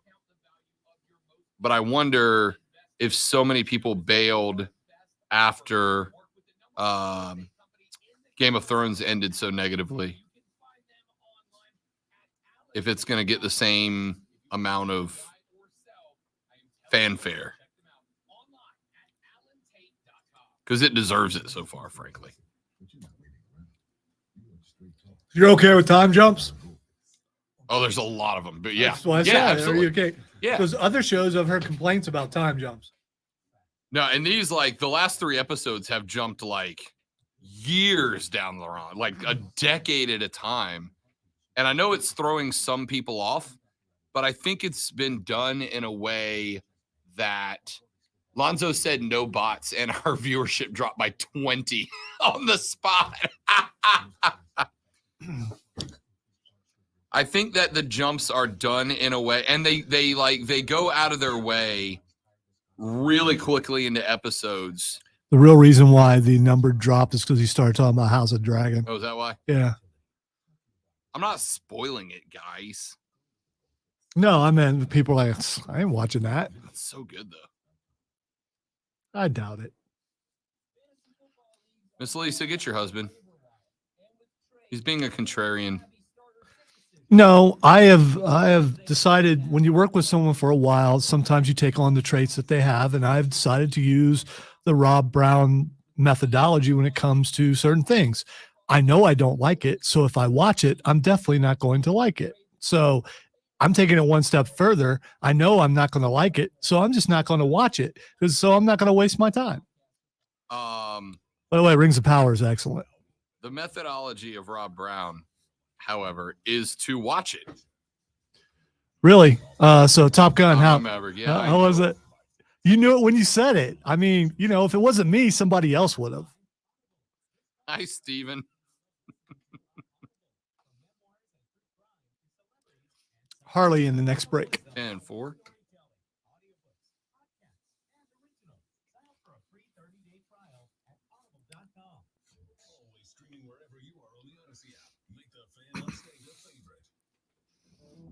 It literally did drop in half after I said the bots thing. So during the break, I was talking to the folks on the stream because our viewership, and I don't know why, but our viewership has been really good today. It's still up even now. Yeah, even now, it's bounced back.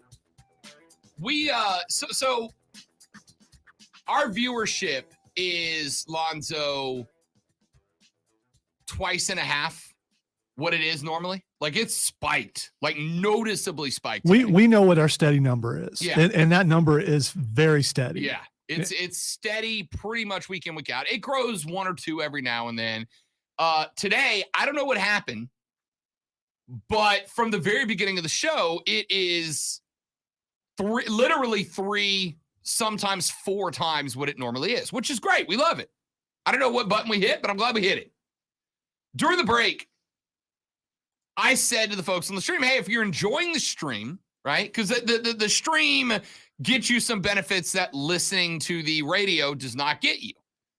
You get to go behind the scenes with Lonzo, and now you get to watch us through the show.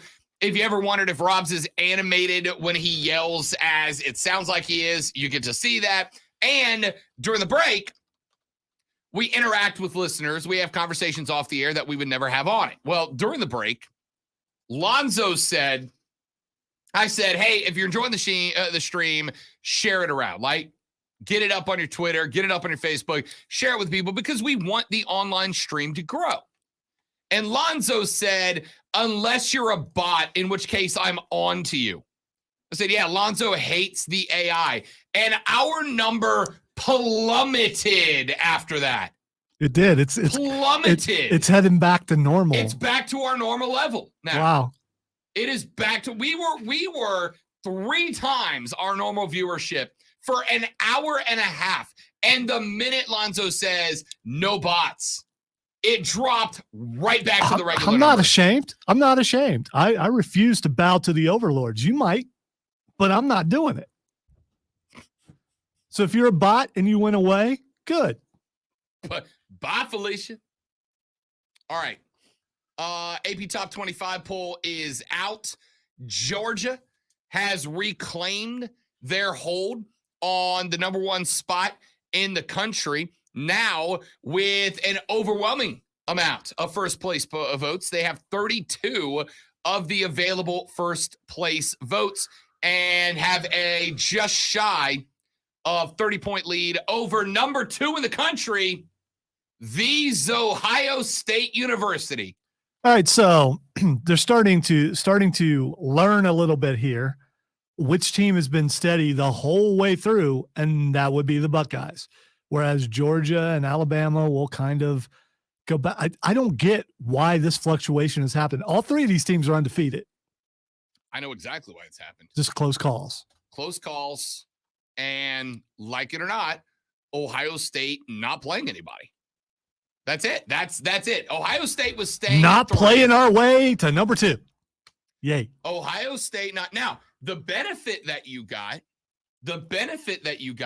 was that Texas A&M, a team that lost to Appalachian State University, who, by the way, has since then lost to James Madison and a school so insignificant I can't remember who it was.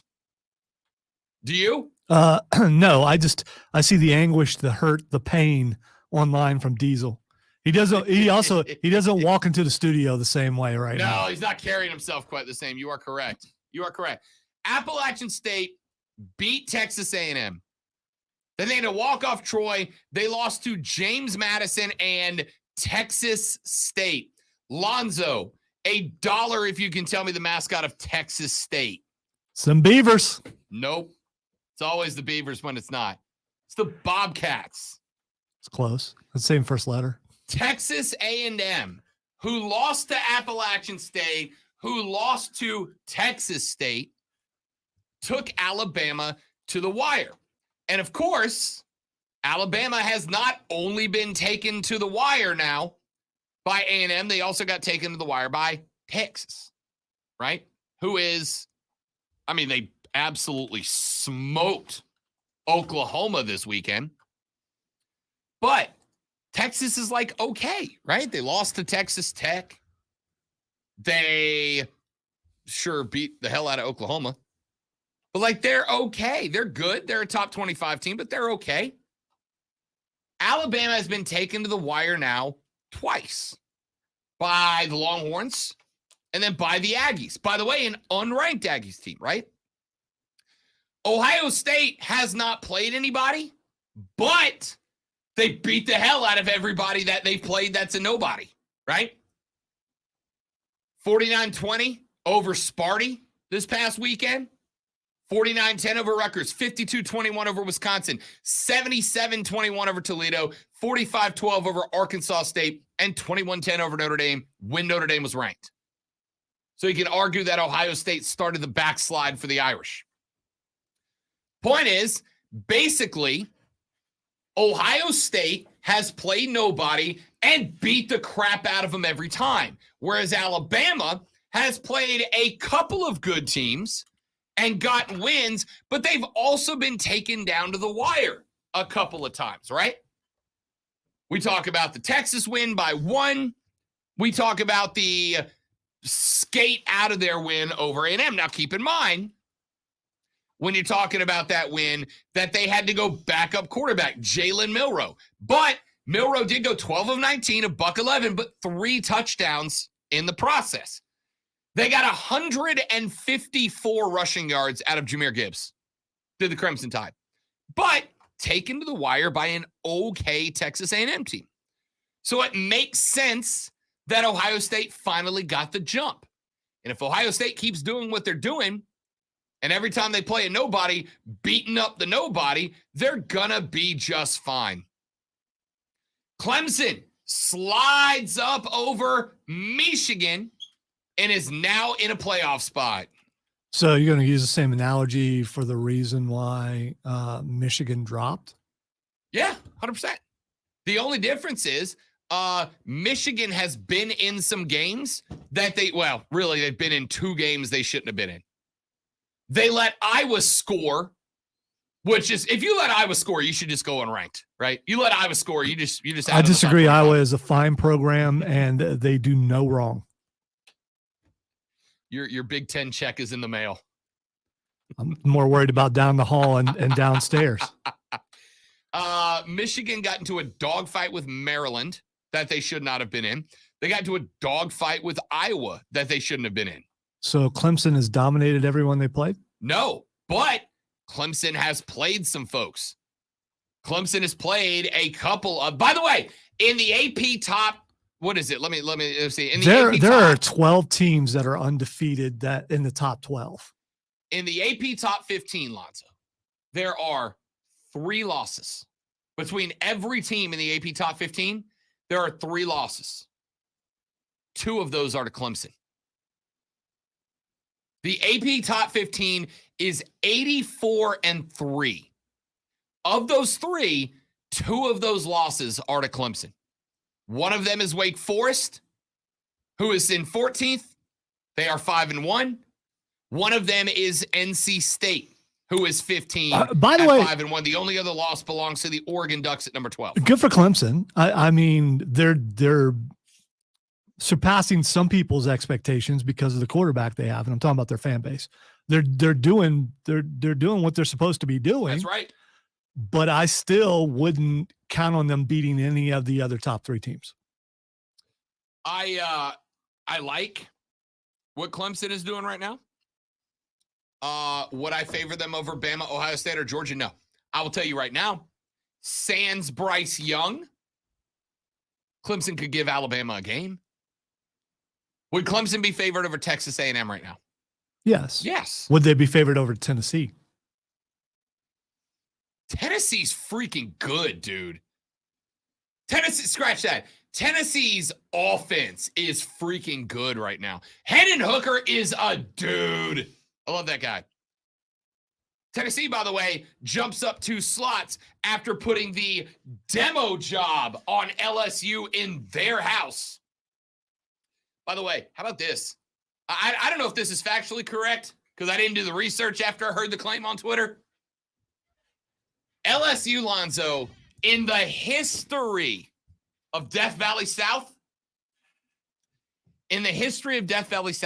LSU has played 15 games that had a pre-noon kickoff. In their history, they have played 15 games that kicked off before 11:59 a.m. And they have lost most of them. LSU should not be scheduling daytime games. Anyway, Tennessee goes down to LSU and absolutely puts the hurt on Brian Kelly. They get to jump up over the SC Trojans and the Oklahoma State Cowpokes, who dropped to 7-8. Ole Miss stays put at 9. Penn State stays put at 10. This is the point where I would ask Lonzo, is there anything surprising in the top 10? But I think the answer is no, right? I'm still a little surprised that Clemson jumped Michigan. But other than that, no. That doesn't surprise me at all. It doesn't surprise me at all. Clemson has, Although I guess you could look at it and go, Alabama dropping from 1 to 3. That's kind of, I mean, when I saw that, I thought it was a misprint. that also doesn't surprise me. And it doesn't surprise me because Texas A&M, who is out of the top 25 and was unranked going into that game, and Texas giving Alabama both a game, which, by the way, Yeah, but Texas A&M, that game was an emotional game. We talked It about emotional absolutely games was. earlier. There's a lot, them coaches, they've had words. sure have. Somebody better go on down to Tuscaloosa, ask God what he thinks about it. Damn, Jimbo. Take a breath, my dude. And also, by the way, since I like bringing up old stuff, how much different is that game for Alabama if Heisman Trophy winner Bryce Young is able to play? They win by 2 touchdowns. They're not getting 111 passing yards out of Bryce. I love your speculative takes. That's all we do is speculative. That's how this works, man. How this works. Yeah, I'm pretty proud I pulled that word off because, I heard it great in my head, and that's usually when I mess that and Oh, you nailed it. and I change it to a different word Hey, you nailed it. just because, You nailed it. Alabama dropping to 3 does not surprise me. Dropping from 1 to 3 doesn't surprise me. Georgia looks the better team. And while Georgia had the 1 scare against Mizzou, Bama's had 2, right? Georgia got scared by Mizzou 26-22, but then they beat the tar out of Auburn, a conspicuous lack of Keegan Sullivan's in the chat today, right? Georgia beats the tar out of Auburn this weekend 42-10. I'm sure Keegan's working, okay? Because he'd be here if he wasn't working. Yeah, for sure. Leave him alone. For sure. You're just coming at everybody today. You need to get some sleep. Georgia beats the hell out of Auburn, and they had one scare. Alabama's had two scares and slipped by A&M. Ohio State has had no competition, but they've also had no scares, right? So the payoff there, the difference is that Georgia beat a top 12 team in Oregon to open the year by 46. They beat South Carolina by 41. And they beat Auburn by 32. They had one scare, but they've also played a slightly rougher schedule than Ohio State. Ohio State's played nobody, but they're winning every game by 50. But they will. I mean, they've got Penn State and they've got Michigan coming Yep. up. So, I mean, so They've still got two top 10 teams on the They schedule. also have that juggernaut of Iowa. Look out, Hawkeyes. Which is next week? No, it's 2 weeks. 2 weeks, yeah. Georgia, however, does have 3 ranked teams standing between them and the end of the year. They have got Tennessee November 5th. They've got Mississippi State a week later. They've got Kentucky a week after that. Let's take a break. We come back. What are your thoughts? Top 25. Do you like it? Do you hate it? Clemson slides into a playoff spot at number 4. That's a big step up. All right, when we come back, we have breaking news. Like legitimately, not even sarcastically this time. I'll tell you what it is, and we'll wrap up hour 2 on the Rob Brown Show after this. It's the Fan Upstate.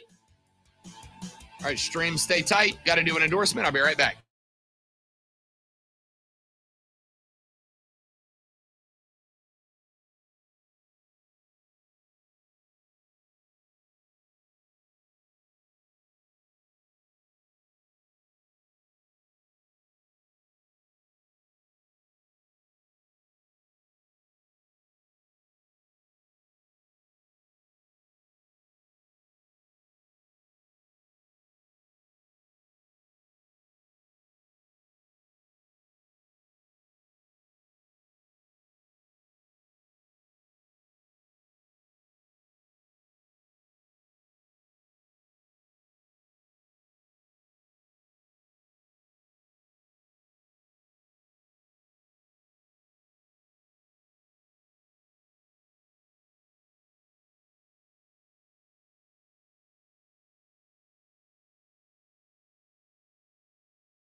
The Rob Brown Show rolls on. It is the Fan Upstate. Do have a little bit of breaking news for you. It is postseason baseball. And the Atlanta Braves, breaking news brought to you by our friends at BetQL. Be a better, be smarter, beat the books with our friends at BetQL. Make sure you pick up the BetQL app and listen to BetQL's outstanding line of podcasts on the BetQL app. The Bravos have continued to invest in their future as they locked up rookie right-hander Spencer Strider, a $75 million, 6-year contract, one day before the Braves open their NL Division Series against the Phillies. It comes less than 2 months, after Atlanta signed rookie outfielder Michael Harris Jr. to a $72 million 8-year deal. Strider's contract does include a $22 million club option for 2029 with a $5 million buyout. Strider opened the season as a reliever, but the Braves had some injury concerns in their starting rotation. They moved Spencer Strider in a plug-in role into the starting rotation, and Strider has been exceptional. He will earn $1 million per season in 23 and 24, $4 million in 25, $20 million in 26, $22 million per season in 27 and 28. And if the 2029 option is exercised, Spencer Strider is in line for $92 million. He was a surprise standout for the Bravos, the first pitcher in history to record at least 200 strikeouts while allowing fewer than 100 hits. He was 11-5, a 2.67 ERA in 31 games. 20 of them were starts, 202 strikeouts in 131 and 2/3 innings, gave up just 86 hits. The oblique injury that he suffered back in mid-September threw him onto the sideline, but the Braves have said repeatedly they are optimistic he will make his return for the playoffs. Now, he did start throwing again last week. That does not mean that he will be available at any point in the NLDS. The 5-game set against the Philadelphia Phillies, which starts tomorrow at 1:00 because Major League Baseball is stupid. And we're going to complain about that coming up to sometime in the next hour because I got enough to say about it. But Spencer Strider was more than a pleasant surprise. So now they have Strider locked up long-term. They've got Acuna locked up long-term. They've got Austin Riley locked up long-term. They've got Michael Harris Jr. locked up long-term. The Bravos have fully committed to investing in their homegrown young talent. And you love to see it. You love to see it. You are looking at a team that has built themselves from the floor up, and now they are putting money where their farm system is. That's how you start a dynasty. If these guys can perform consistently, this is how you start a dynasty. You love to see it. Let's take a break. Hour number 3 is around the corner on the Rob Brown Show in the Fan Upstate.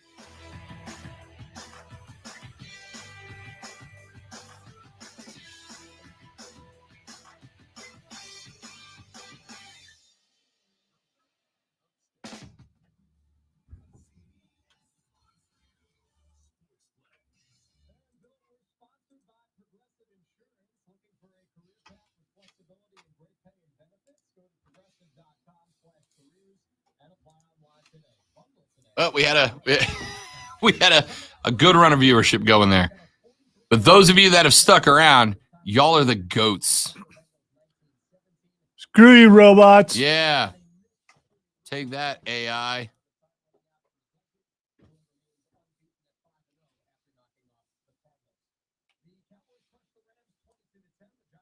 Crushed the Rams.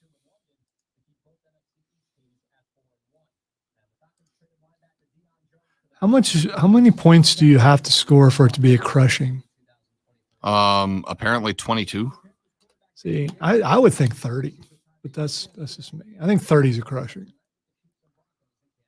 Win by 30 or score 30? Win by 30.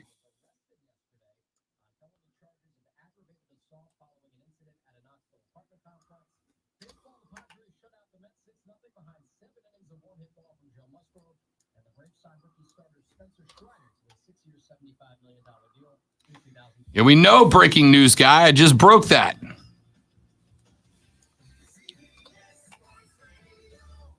My man's just doing his job. I'm over here being confrontational for no reason. He also doesn't hear you, so it doesn't matter. That's also true.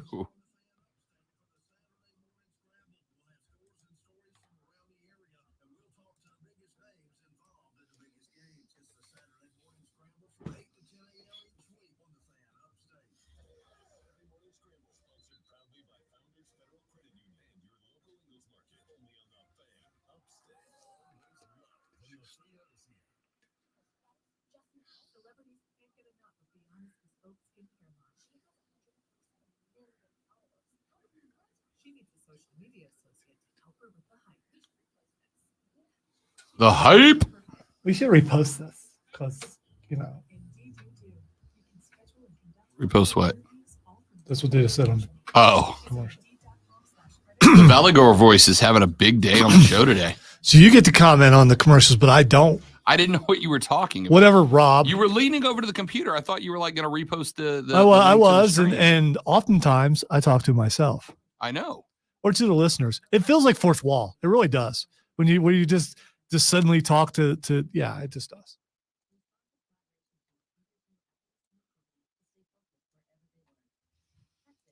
Speaking of fourth wall, you caught up on She-Hulk yet? I am not. I had a very busy weekend. How do you not get spoiled? I did see a scene with her putting the smooches on another Marvel character. Is that accurate?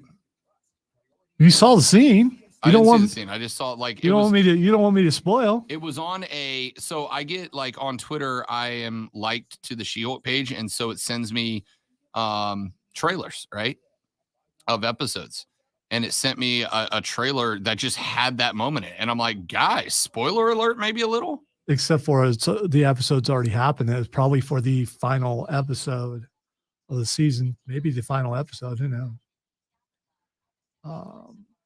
Oscar Isaac just confirmed yesterday evening that Moon Knight 2 is a go. Let's go. I enjoyed Moon Knight quite a bit.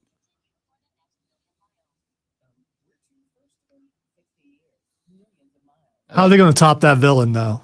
I mean, how do you top a demigod?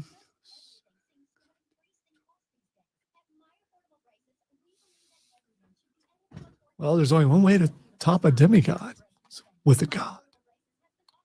Zeus or Hercules, played by Roy Bleeping Kent. I'm disappointed. I haven't faced any Greek gods yet on No? Odyssey. And you would think that, from everything I've seen, it's a possibility. I am making the assumption that the last mercenary that stands by himself on his own screen is who I think it's going to be. Maybe. The guy I literally just mentioned. Yeah, a second ago. I hope so.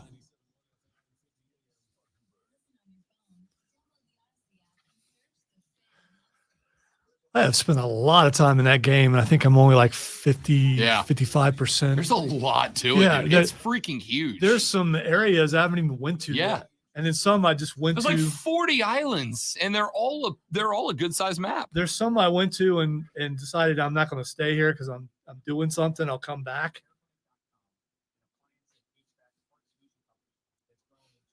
I've also admittedly made the wrong choices a couple of times and had to go back and load an old save. Not me. I'm just playing through it. Oh no. This was well, it resulted in suicide. It was like, no, I can't have that person die. I gotta fix that.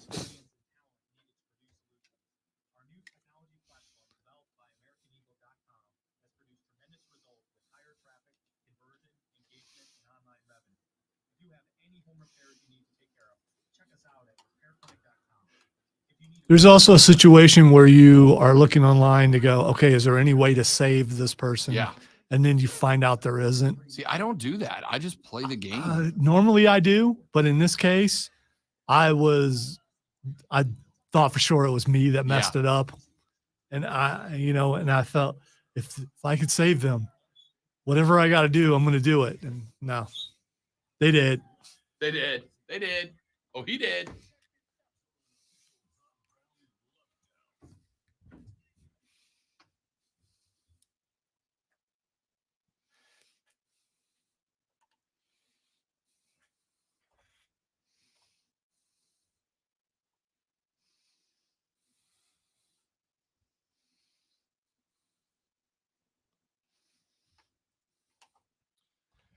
The third, the final, the best, the money hour of the Rob Brown Show goes now. This is the Fan Upstate. Welcome back, ladies and gentlemen. Rob Lonzo, you.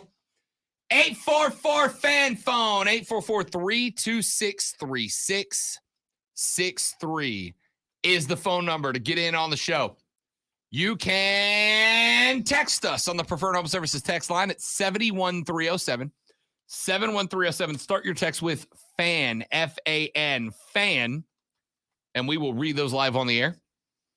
Can tweet us at The Rob Brown Show, at The Rob Brown Show, at Lonzo Onward, at Lonzo Onward, if you want to get a tweet fired off. And if you got something long format, you don't want to go on the air with us, you can do that as well by shooting me an email, rob.brown@thefanupstate.com, rob.brown@thefanupstate.com. That's how you go in that direction. Let me ask you this question because I'm wondering. I am wondering why wonder if I am just being a biased fan here. Okay. The NL and AL wild card series are now in the books. The Philadelphia Phillies have defeated the St. Louis Cardinals. The San Diego Superchargers. The San Diego Fathers, the Super Fathers, have defeated the New York Mets. So no matter what happens in this next series, the Braves have now officially had a better season than the Mets. The Cleveland Guardians. By the way, Lonzo, I was 2-2 in my wildcard picks. Could have been better, could have been worse. I had Philly that hit. You keep saying 50% is good for Vegas, so yeah, but I expect better of myself than like just random people. Yeah, all of us do. Yeah, I expect better of me. We do. You should. I had the Mets over the Padres. That one fell. I had the Blue Jays over the Mariners. The Seattle Mariners have moved on. Before I get into the other stuff, I would just like to say right this very second that if we get a Gardeners, good Lord, what is wrong with me? The Gardeners, which is the combination of the Mariners and the Guardians, Lonzo. Wow. So if we get, I want to see those Gardeners play. I'm just curious about what the mascot would be. Are they snakes? Or are they just like one lone bud coming up from the ground? What are they exactly? All right. You got this namaste or whatever that is. Do that thing. Hair of the dog. I don't know what it is. That is very different. Is it? Okay. I don't know.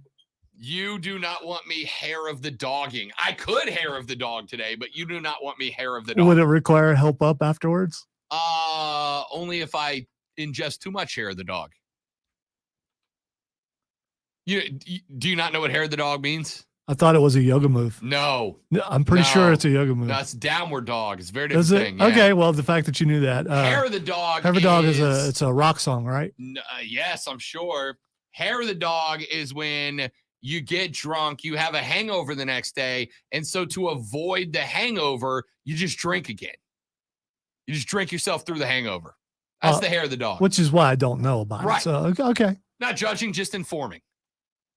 Anyway, the Cleveland Guardians and the Seattle Mariners, who are two different teams, not to be combined into one, both moved on. They knocked off Tampa and Toronto. So the AL East hopes remain only in the hands of the New York Yankees. So I went 2 for 2 in the wild card. The AL East, or excuse me, the NL East has a matchup now in the DS with Philly and Atlanta. The Bravos are going to host the Phillies in the divisional thread. Now, what is interesting about this is that game number one is tomorrow. And game number 1 takes place at 1:07 in the afternoon on a Tuesday. That's awesome for you. No, yes, correct. It's awesome for me, right? Actually, it's really not. It's awesome in that there's daytime baseball. I'm down for it in the regular season. It's not, Lonzo, if this game was at 3:07, I'd go. Honestly, if this game was at 3:07, because here's the thing. It's playoff baseball, yeah, and that's great. But it's playoff baseball at 1:07 in the afternoon on a Tuesday, right? Like the Truist is not going to be sold out. It's just not. Are you sure? Are you sure? Because it's playoff baseball. I'm sure there are parents out there, big time baseball fans, that have no problem with bringing their kids to that, or just taking a vacation day and just going there yourself. I would be very pleasantly surprised, right? I'm gonna go ahead and tell you, and I'm gonna spoil my plan on the air and hope the boss ain't listening. If the Braves go in this 5-game series, if the Braves go to a game 5 at Truist, Lonzo, if the Braves go to a game 4/5 at Truist, I'm gonna burn a personal day and go. If they're gonna play them at 1 in the afternoon. You have days. I know. That's what I'm saying. We know you have days. I know. So. I got days. I might burn one to go to a Braves daytime playoff baseball game, right? Here's my question, and I'm asking you this because you are more neutral on this than I am. Am I being a spoiled Braves fan? Or is it a questionable decision to have your reigning, defending, undisputed World Series champions playing at 1:07 on a Tuesday? The Braves play at 1:07. Astros versus Mariners is at 3:05. Yankees Guardians is at 6:38. And Dodgers Padres first pitch is at 9:37. Okay, so now I'm getting why they're having them on first or on that early, because they're trying to get all that baseball in one day. I think that's kind of cool if you're a baseball fan. If this is the regular season, as regular season goes, I understand it, right? I get it. I've griped about it.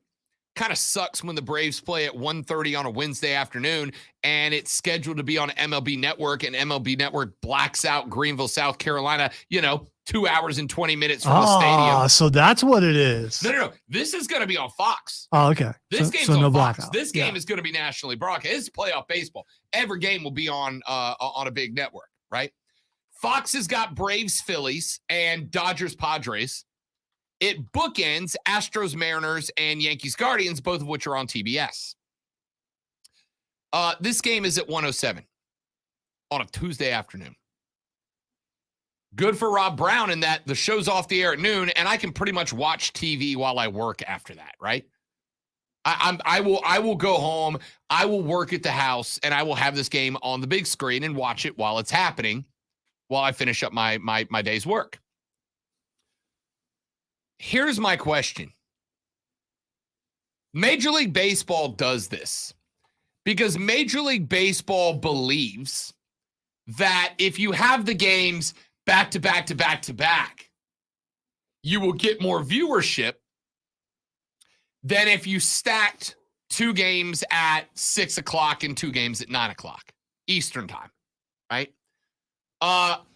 It makes sense why the other teams are where they are. Astros and Mariners is at 3:05.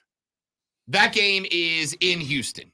So what time is it really when they start? They start at 2:00, right? That Or is 2:00 Houston time, noon Pacific.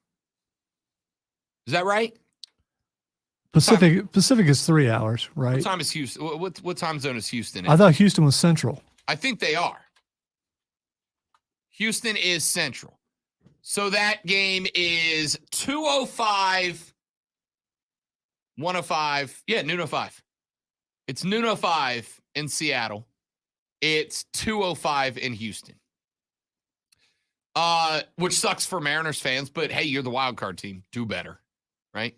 I get why and I also, for the record, I understand Yankees v. Guardians at 6:38. Yankees, man, they got to be in prime time. Right. That's the most widely watched baseball team in America. They're going to put them in the primetime slot.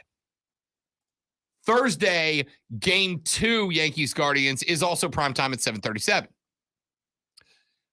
Dodgers have two things going for them. Number one, they are in Major League Baseball's most viewed market. Okay. Carolina Panthers have parted ways with head coach Really? Matt Rule. Yes. Matt Rule is out. Multiple sources, including Ian Rappaport and Adam Schefter. Yeah, I'd say that's worth breaking the glass. Matt Rule, 11-27 during his 3 seasons in Carolina, leaves with 4 years left on a 7-year contract, and we'll get that buyout. Ian Rappaport, Adam Schefter, and the Panthers all just tweeted it out. They didn't make within a minute of each other. They didn't make the mistake I thought they would make, though. Which is? Steve Wilkes is going to be acting head coach. That's the right call. I was worried it was going to be McAdoo. Yeah, no, that's the right call. Wilkes is a guy who's done it. He was actually having success in Arizona until they mismanaged their situation too. You're not alone, Panthers fans. I'll come back to baseball in a minute, but this is bigger. Matt Rule is out as the head coach of the Carolina Panthers. It's got to be, right? Gee, I wonder what we're going to talk about on the Views from Mint Street. Yeah. I feel like, Lonzo, I feel like when this show's over, we don't really need to go prep the show, right? Like we just roll into the pod. We don't. We just roll into the pod. 11-27, and Matt Rule is out as the head coach of the Carolina Panthers. You had to, dude. You had to. It's bad, Lonzo. Like yesterday, I got back from the NASCAR race. I got into the man cave. The lady friend was going to bed. We watched House of the Dragon. And then I went back to the man cave and I turned on NFL Plus to watch the replay of this game. On the drive back from Charlotte, from the NASCAR race, I got the ping that Rashad Beard was going live on his Panther Nation podcast. I'm like, let me watch this. Rashad was not thrilled, which no shock. And it was the first time I've heard Rashad be a little bit despondent. He was just downright in the dumps yesterday. He's like, dude, we're bad. And not only was it bad, Zoe, I don't know how much of the crowd shots you saw during the game. There were a lot of red in the crowd. Yo, the bottom bowl was a 49ers home game, my dudes. And it's unfortunate because like the Niners are a nationally recognized blue collar team. They travel not that they travel well. It's not that they travel well. It's that they have fans in every city in America. Everywhere you go, you're going to find 49ers fans. 49ers. I've been to 49ers games against New Orleans in the Dome when the Niners were bad and the Saints were good.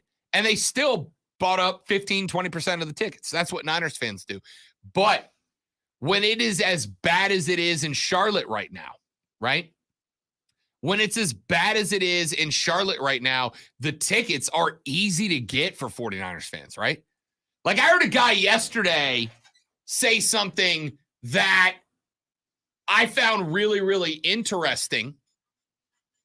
He said there are people in Charlotte right now, PSLs, you can buy PSLs, right? PSL is effectively the certificate that allows you to then buy season tickets. If you want to buy a season ticket, you have to have a PSL.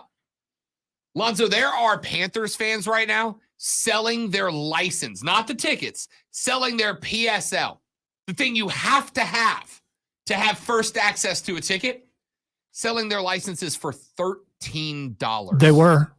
Will that change? I mean, not yet. And I think Now, if Wilkes comes out and they win the next 2 or 3 in a row, that'll be hilarious. well, it will also be very difficult for them to do. Yeah. Rams and Bucks. Yikes. Especially with The Baker Rams look like crap and yesterday. though. Baker in a walking boot, which means he may not be playing. Although It's PJ Walker time. although it would be funny, I guess would be the word, if suddenly Sam Darnold is healthy and available this Right. week. Right. Just suddenly, I think another major question. My God, that's Sam Darnold's music. It is. I think another major question is, which college is Matt Rule going to show up at in the next couple of Nebraska. days? You think he's Nebraska? 100% it's Nebraska. Hunter, I will listen. I got a quarter right here. I'll bet this quarter right here. He's Nebraska's head coach in 2 weeks. If you do that, what are you going to flip? We'll go back to football, man. Spaces and laces. So Matt Rule's out. He's done. He gone. He gone. I'm not. My I'm not my wife surprised. is texting me breaking news, and I thanked her and told her we already broke it. So Miss Lisa is on the scene. looking out, I like out. it. I like it. So Matt Rule's out. He was bad. He was bad at his job. Once again, listen, I don't revel in anybody losing their job. Scratch that. I don't revel in the majority of people who lose their job losing their job. Some people need to lose. I will say, all the people happy for Matt Rule being gone. How often does a head coach get fired and the next guy up Is the guy. makes the team win? A bad team is still a bad team. Yeah. And But- usually if you're promoting from within, that guy was part of that. And the defense didn't play that good yesterday. Anyway, I got a handful of things. The Panthers are bad. The play calling is bad. The execution of the bad play calling is bad. why couldn't they? I mean, you're letting Rule go. This is opportune time to let McAdoo go also. Why not? Because they've got their sacrificial lamb, right? And as easy it is to say right now, like, oh, it's on Rule. And it is. Don't get me wrong, right? As easy as it is to say that it's on Matt Rule right now. As I've mentioned a lot of times, Ben McAdoo has had success as an offensive coordinator. Not oodles, but he's had success. And the question's going to be, if you send out Ben McAdoo, who fills that role, right? Because it's not Steve Wilkes. He's a defensive guy. Right. He's not the OC. So who do you elevate into that role? And if they were a person that you would have trusted in that role already, you would have just promoted them this offseason instead of hiring externally. That's very true. Here's what I hope happens Sunday. We hear Wilkes go, I'm overruling that, run the ball. I'm overruling that, run the ball. We got 3 guys here. Send the next guy in, run the ball. Run. What did Richard Sherman say? Run the goddamn football.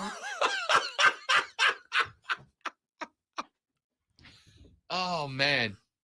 So if you're Baker Mayfield, are you relieved? Or will you be relieved soon? Baker walks into the stadium today. They're like, Baker, where's your walking boot? He's like, what walking boot? What are you talking about? That was my, those were my Jordans, dude. That's the new edition Jordans. Miracles, my friend. Yeah. Miracles happen. That's the new edition Jordans. I went home, I rubbed the little hair of the dog on it, and I'm feeling good, boys. Suddenly Baker is addressing the team because he understands what it's like to go to another coach. Here's what we do, guys. In fairness, McCaffrey did carry the ball 14 times yesterday. He And also, he got 7 catches. I was going to say, Targeted 12 times. I think he ended up with over 100 yards, but Yeah. still. 50 Combined. through the air, 54 on the ground. So a $104 altogether. Yeah. You can't That's what I really said. ask for a lot more than that, right? 12 targets, 14 Michael carries. says Bill Cowher lives about 30 minutes from the stadium. Man, it's passed him by. It has passed him by. He hasn't coached, what, in 20 years? Yeah, look, Steve Wilkes is a fine defensive coordinator. You're fine. I don't know. I honestly don't. I don't know, man. Well, the defense was hurting yesterday yeah. because of no Frankie Louvu, and then No JC Horn got hurt. Yep, so Yep. They and were that, banged up when yesterday. JC Horn went out, the game changed yesterday. So Texas says, I hate that Wilkes is going to be the tank commander, but the number one pick is going to be attractive to a lot of high quality candidates. So here we go, Rob. Is it tank time? Because Yes. right now they're number one for draft pick. Stay there. No, Stay there. try to win some games. Why? Because well, yeah. If they come in here and tell us, guys, we're looking to tank the ratings, could you guys do a worse show? I don't think we're capable of that. So I would say no, I can't do that. Pride cometh before the fall. I've done bad shows before, but 6 of them. but Total. Well, it's been a long career, but still, I've done them before. I know what the bad shows are like, and even the bad shows aren't really that bad. But there's no way I could come in here and go, you know what, I'm dogging it because they want me to. I could not do that. That's awesome. That's fantastic. Yeah, I couldn't do that. For you. I think the But majority if of they came to you and said, majority hey, of do a foot- bad show and we'll sign you a check for $1 million. they're not. Kiss my butt. I will suck today. That's a hypothetical that will never happen. Number 1 draft picks. We both work for who we work for. Correct. We know that's not I happening. know that, but I'm saying if somebody came in and said, Rob, we know that you are bad, or Well, the best way we to know that you're good at this, but we will give you $1 million check to do a bad show. I would come in here and just hawk loogies into the microphone for 7 hours. The best way to tank if you're Carolina is to leave McAdoo as the play caller. You got it. You sewn up first round, That's fine. That's fine. first pick. That's No, fine. no, it's not fine. As a fan of the team, no, it's not fine. Why would I you want them to not- try to. I'm not that guy who goes, whoa, we can get a really good quarterback next year. Yeah, good. I want my team to win. I don't care. I would rather come off of a 4-13 year and not have CJ Stroud, because then I could go around and hang that banner that says we weren't the worst. We weren't the worst. Or you could get CJ Stroud or Bryce Young. You or go whoever up to else. a professional football player who's already making a lot of money and go, hey, I don't want you to play very hard. No, stop that. I understand what you're saying. I'm just saying I'm not changing anything. If I do a poor Just do job, everything it's the same. because I did a poor job. I'm not going to try to do a poor job. All right, let's get some of the, because the responses are rolling in. Texas says, now that Matt Rule's on the market, is he the prime candidate for the Nebraska job? Yes. We'll talk more about that later in the week because we're focusing on Carolina right now. But yes is the answer to that text. He is absolutely the A1 pick for the Nebraska job. Texas says, let's see here. Rob, I believe Keegan may have a great Halloween when Matt Rule takes the job at Auburn. Oh, I didn't think about that. Hey, you're fine with him as a college coach. I coming to say your he's a school. proven winner as a Yeah. college coach. Hell Just yeah. Can't do it in the NFL. Michael says, tank the season and bring in Sean Payton to clean house next year. Sean Payton's not coming to Carolina. He's not coming there because he does He's not. going to the D, but he just- can't right now. Can't right now. Because Cooper Rush. Yeah, This is because ruined. Cooper Rush It's is- ruined the whole thing for him. Although Jerry may go, put Dak back in there, and then everything Yeah. will be back on track, I Tank suppose. for Sean. I don't know. I don't think that Tep runs the ship the way that Sean Payton would want him to. Sean Payton wants full autonomy as the head coach, and Tep's not going to give it to him. And James says Steve Wilkes got a raw deal in Arizona, so I'm in favor of this instead of McAdoo. Yeah, no, I agree with that entirely. I just had to wipe Fire Roll off of the Twitter trending Oh, topics. you can leave it there. No, because it happened. So It it doesn't. Oh, it was the speculation of fire rule ? Yeah, And yeah. now it's become It was- rule fired ? It was hashtag Fire Roll, and Yeah. it's still trending, but because it was trending earlier in the day. Now, what happens to that? Here's my question. Did Matt Rule see the writing on the wall, see the Nebraska job come open, and go to Tep and be like, dude, if you're going to let me go, let me do it now so I can go to Nebraska? Sure, he had some people calling Nebraska, Yeah, going, yeah. "Hey, Is he a I might candidate? might Yes, be might we're be out. might be available soon." Yes, we are out. All right, let's take a break. Come back. We'll have some more thoughts on this. Texture says this is Mike Parr from Mike Fairway. It's just, this is Mike from Fairway Ford. Praise the Lord. Hallelujah. Praise the Lord Almighty. Thank God rule is gone. Thank God rule is gone. My man is having a religious experience over Matt Rule being out. Shout out from me too, Mike. Go right ahead. Oh, man. All right, we'll come back here in just a minute. Oh, God. I'll read this text when we come back. Can't wait for it. The Rob Brown Show's on the radio. It's the Fan Upstate. QC. All right, stream. Be right back. Don't go anywhere.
who protects the flock, and that requires an eye for detail. So again, I cannot get behind tanking. I don't get that mentality of it's okay to tank because we'll get better next year when you're only 5 games in. I mean, I get why they fired him, and they should, but you don't just tank. It just doesn't. I guess maybe I don't want to say I have no quit in me because everyone has some quit in them, but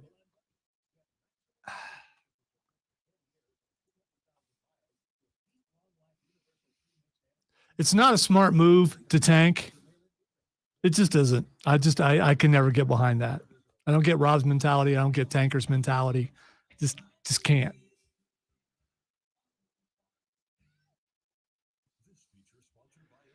And maybe I've been here over 22 years because I don't get the tanking mentality. I don't get the quitting mentality. I just don't.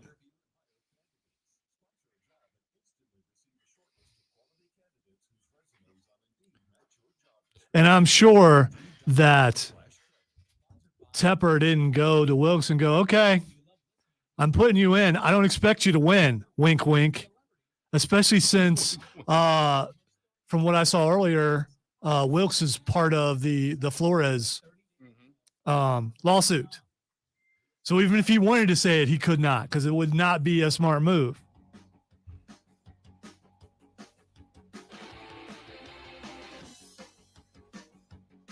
Matt Rule out as the head coach of the Carolina Panthers. That news breaking literally minutes ago from Adam Schefter, from Ann Rappaport, and from the Panthers official Twitter account. So Matt Rule is done. He gone just like that after a really not good start to the year. The Panthers will be paying Matt Rule over $40 million to not be the head coach of the Panthers anymore. And once again, emphasizing the point, Lonzo, that we should have gotten into coaching football instead of talking about it. Still time for you. You're still somewhat of a young man. You could do it. You've got a little bit of experience in that sort of thing. Go for it. Here's a text, Lonzo. I'm too old school. I'd be out quick. Here's a text that came in. And here's the thing. It's not tagged to our radio station, which means that this is being talked about on every station so far. Well, keep in mind that Vince Coakley on WORD is in Charlotte. Aha. Yes. So. Okay. So then the text, please don't talk about the Panthers. You have no idea what you're talking about when it comes to sports, and it shows when you start talking. Please spare us. Yeah, that's directed towards Vince. Okay. It is. It's directed towards Vince. I was about to be hurt. It is. I was about to be emotionally hurt. Yes. Vince, my friend, not the not the sports authority. That's fine. I'm not saying he's. I mean, he's in Charlotte. He's got to talk about it. Yeah, he has to, and I'm sure he probably will grab somebody from FNZ down the hallway from where he's at. On a show after I'm over. Yeah. Well, he'll be done. He ends at the same time we do. So let's do a crossover interview. And why? Call him up on the comments. Well, I was going to say why would you do it when he could have me? That's true. Back? He could have the great one on. Yeah. Why would you go Rob Brown when you could have the great one? Texas said, Robin Lonzo, as a Dallas fan, don't make a change at this point. But if you do, you have to restrict play calling as when Rush was in. You can win many games with this team playing field position and defense. Texter says it's seems the Panthers head coach has been ruled out for the rest of the year. Lonzo, it is my job to make the terrible jokes on air, not the texters. Oh, listen, I got it, and I'm not ignoring it. I'm also answering an email from someone. If I don't answer the email, he will text me and then come into the room. So I'm making sure I answer the email because it's not like I'm on the air or something. So, but I'm taking care of that. And yes, it was. That's my joke. I kind of liked it though. That's my joke. I really liked. Did they spell rule right? Yep. Okay. All right. Joe said the Panthers don't need to tank. They're bad enough on their own. Yeah, that's the thing. Right call, right? Just keep doing what you're doing, and they're going to tank organically. But organic. I don't know, man. It had to be done. This team's just. It's not just that the team's bad anymore, right? It's the team's bad, And I am watching hardcore fans give up. And it's not like the Panthers are a 100-year-old franchise that, generations of Panthers fans have been around and it's just never going to die no matter how bad they are, right? You're not the Cowboys. You're not the Steelers. You're not the 49ers, right? You are not a team that has generations of fans. Hell, the first generation of Panthers fans are like in their 30s and 40s right now, right? The folks who became a fan when the team started are in their 40s. I'm 38 years old, well, 37, almost 38 years old, and I actively remember the Panthers starting. The first generation of Panthers fans aren't old. So when those fans start giving up, when those fans start bailing out, I was listening to Rashad and Dave yesterday in their reaction, right?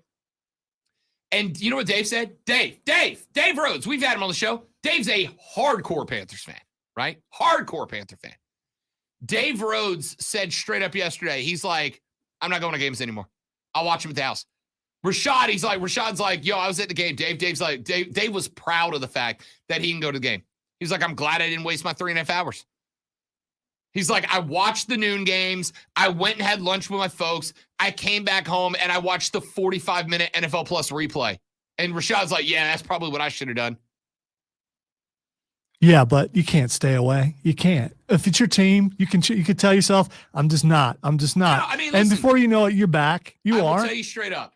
I get that spot. I have been in that spot before where you're like, I don't need to watch 3.5 hours of the Saints game. I'll circle back around and watch the replay. I have done it before in these 6-win seasons where we suck, but not quite enough to get a high draft pick.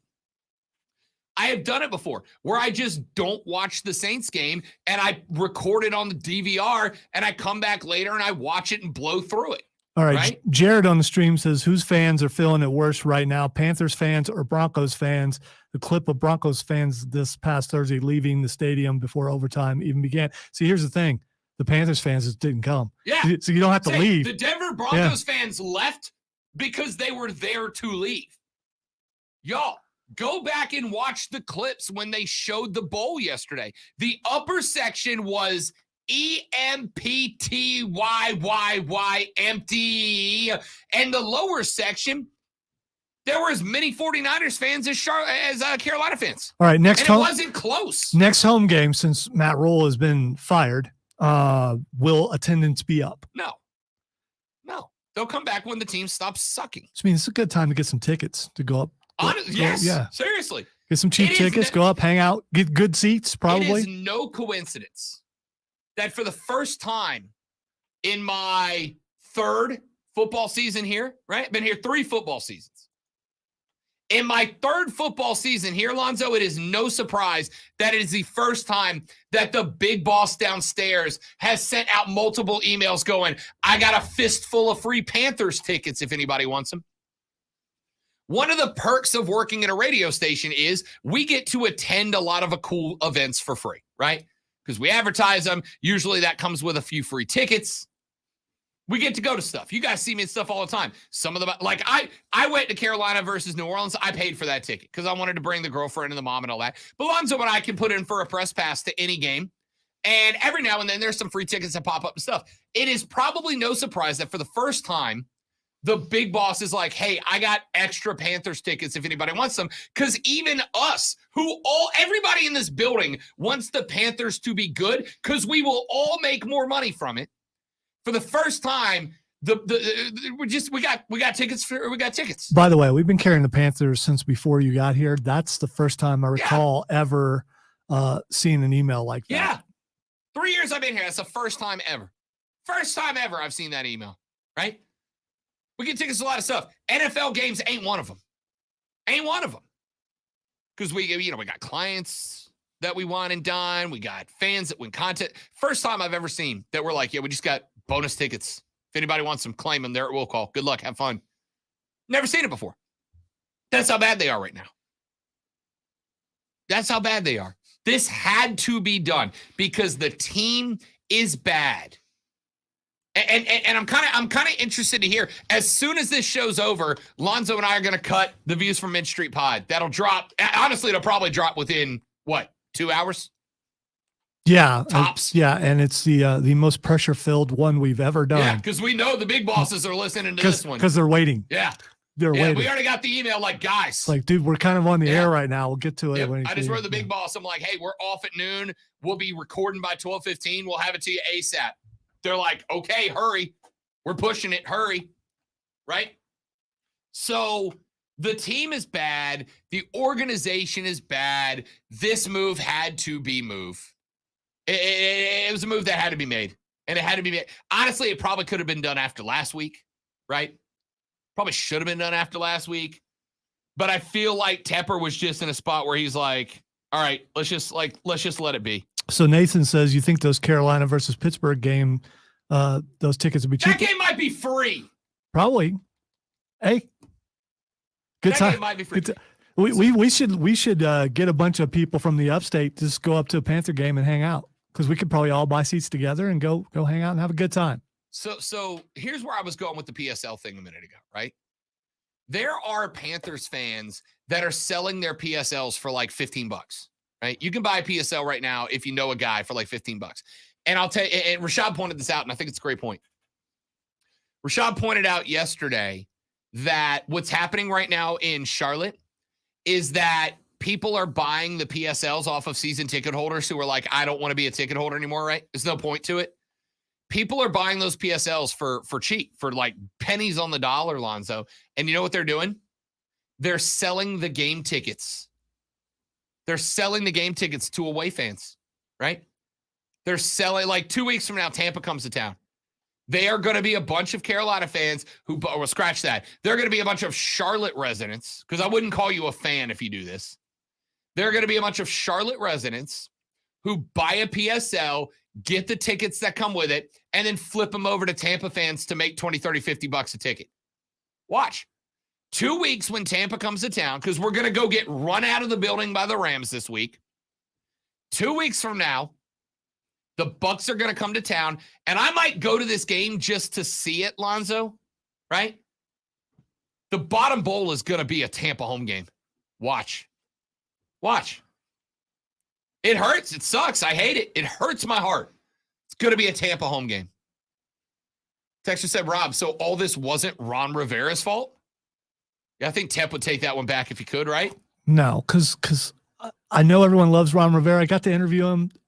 Good guy and everything. He ain't going great in His Washington seasons always started off horrible. Yep. And then they would pick up, and he would be on the hot seat almost every single year. So it's not, and he should be in Washington. All right.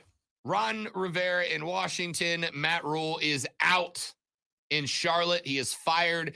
David Tepper will be paying him north of $40 million to not coach the Panthers anymore. See, that's the thing. You really want to get rid of somebody if you're willing to. Maybe he's just tired of hearing about when is he going to let him go, and just did it.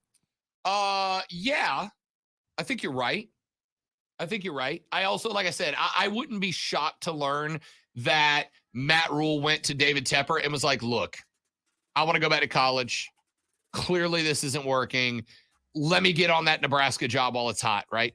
Let me get at that Nebraska job. Let me make myself available if Auburn fires Brian Harsin at the end of the year. Like, let me go ahead and get a jump on the college ranks.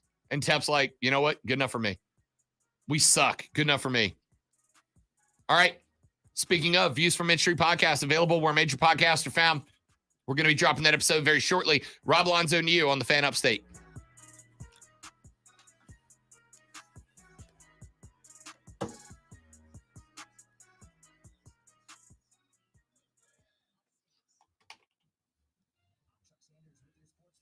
Hey, kill that for a second. BRB stream, don't go anywhere.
All right, we're back, everybody.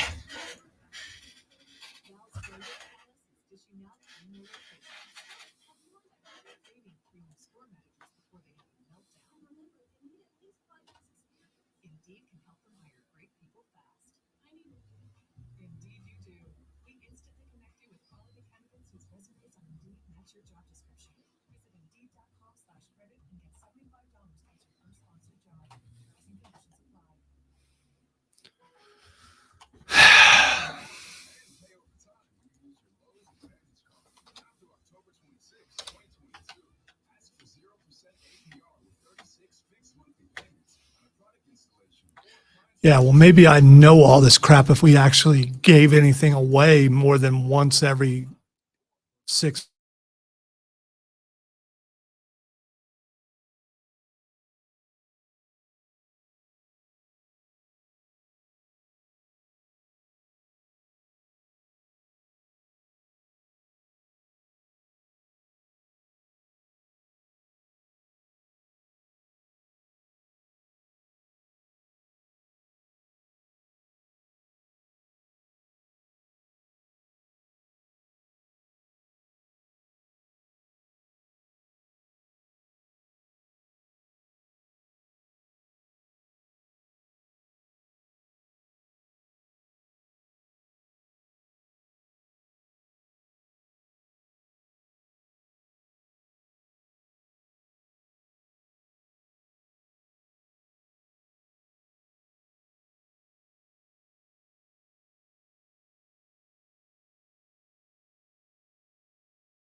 It's to make the call.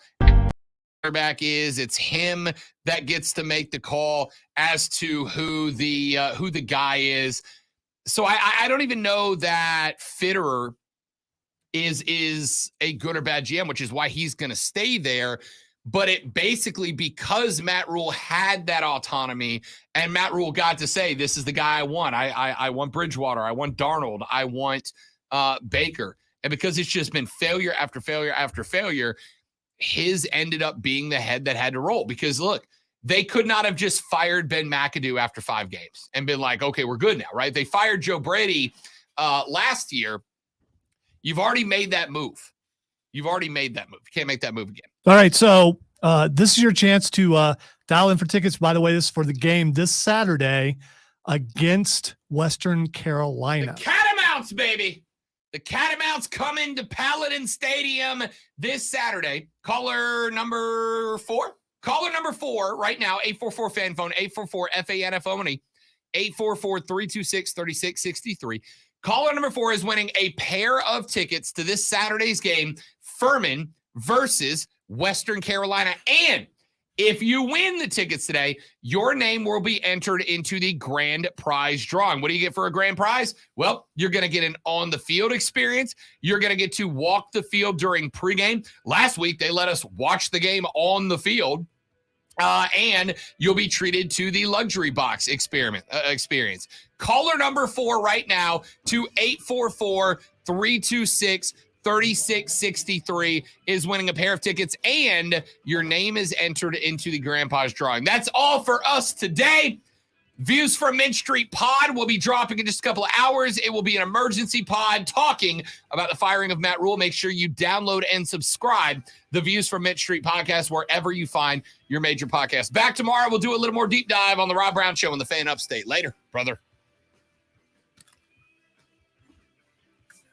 All right, stream, we got a little chaotic there at the end, but we figured it out. We appreciate all you guys watching. You're awesome. Thank you very much.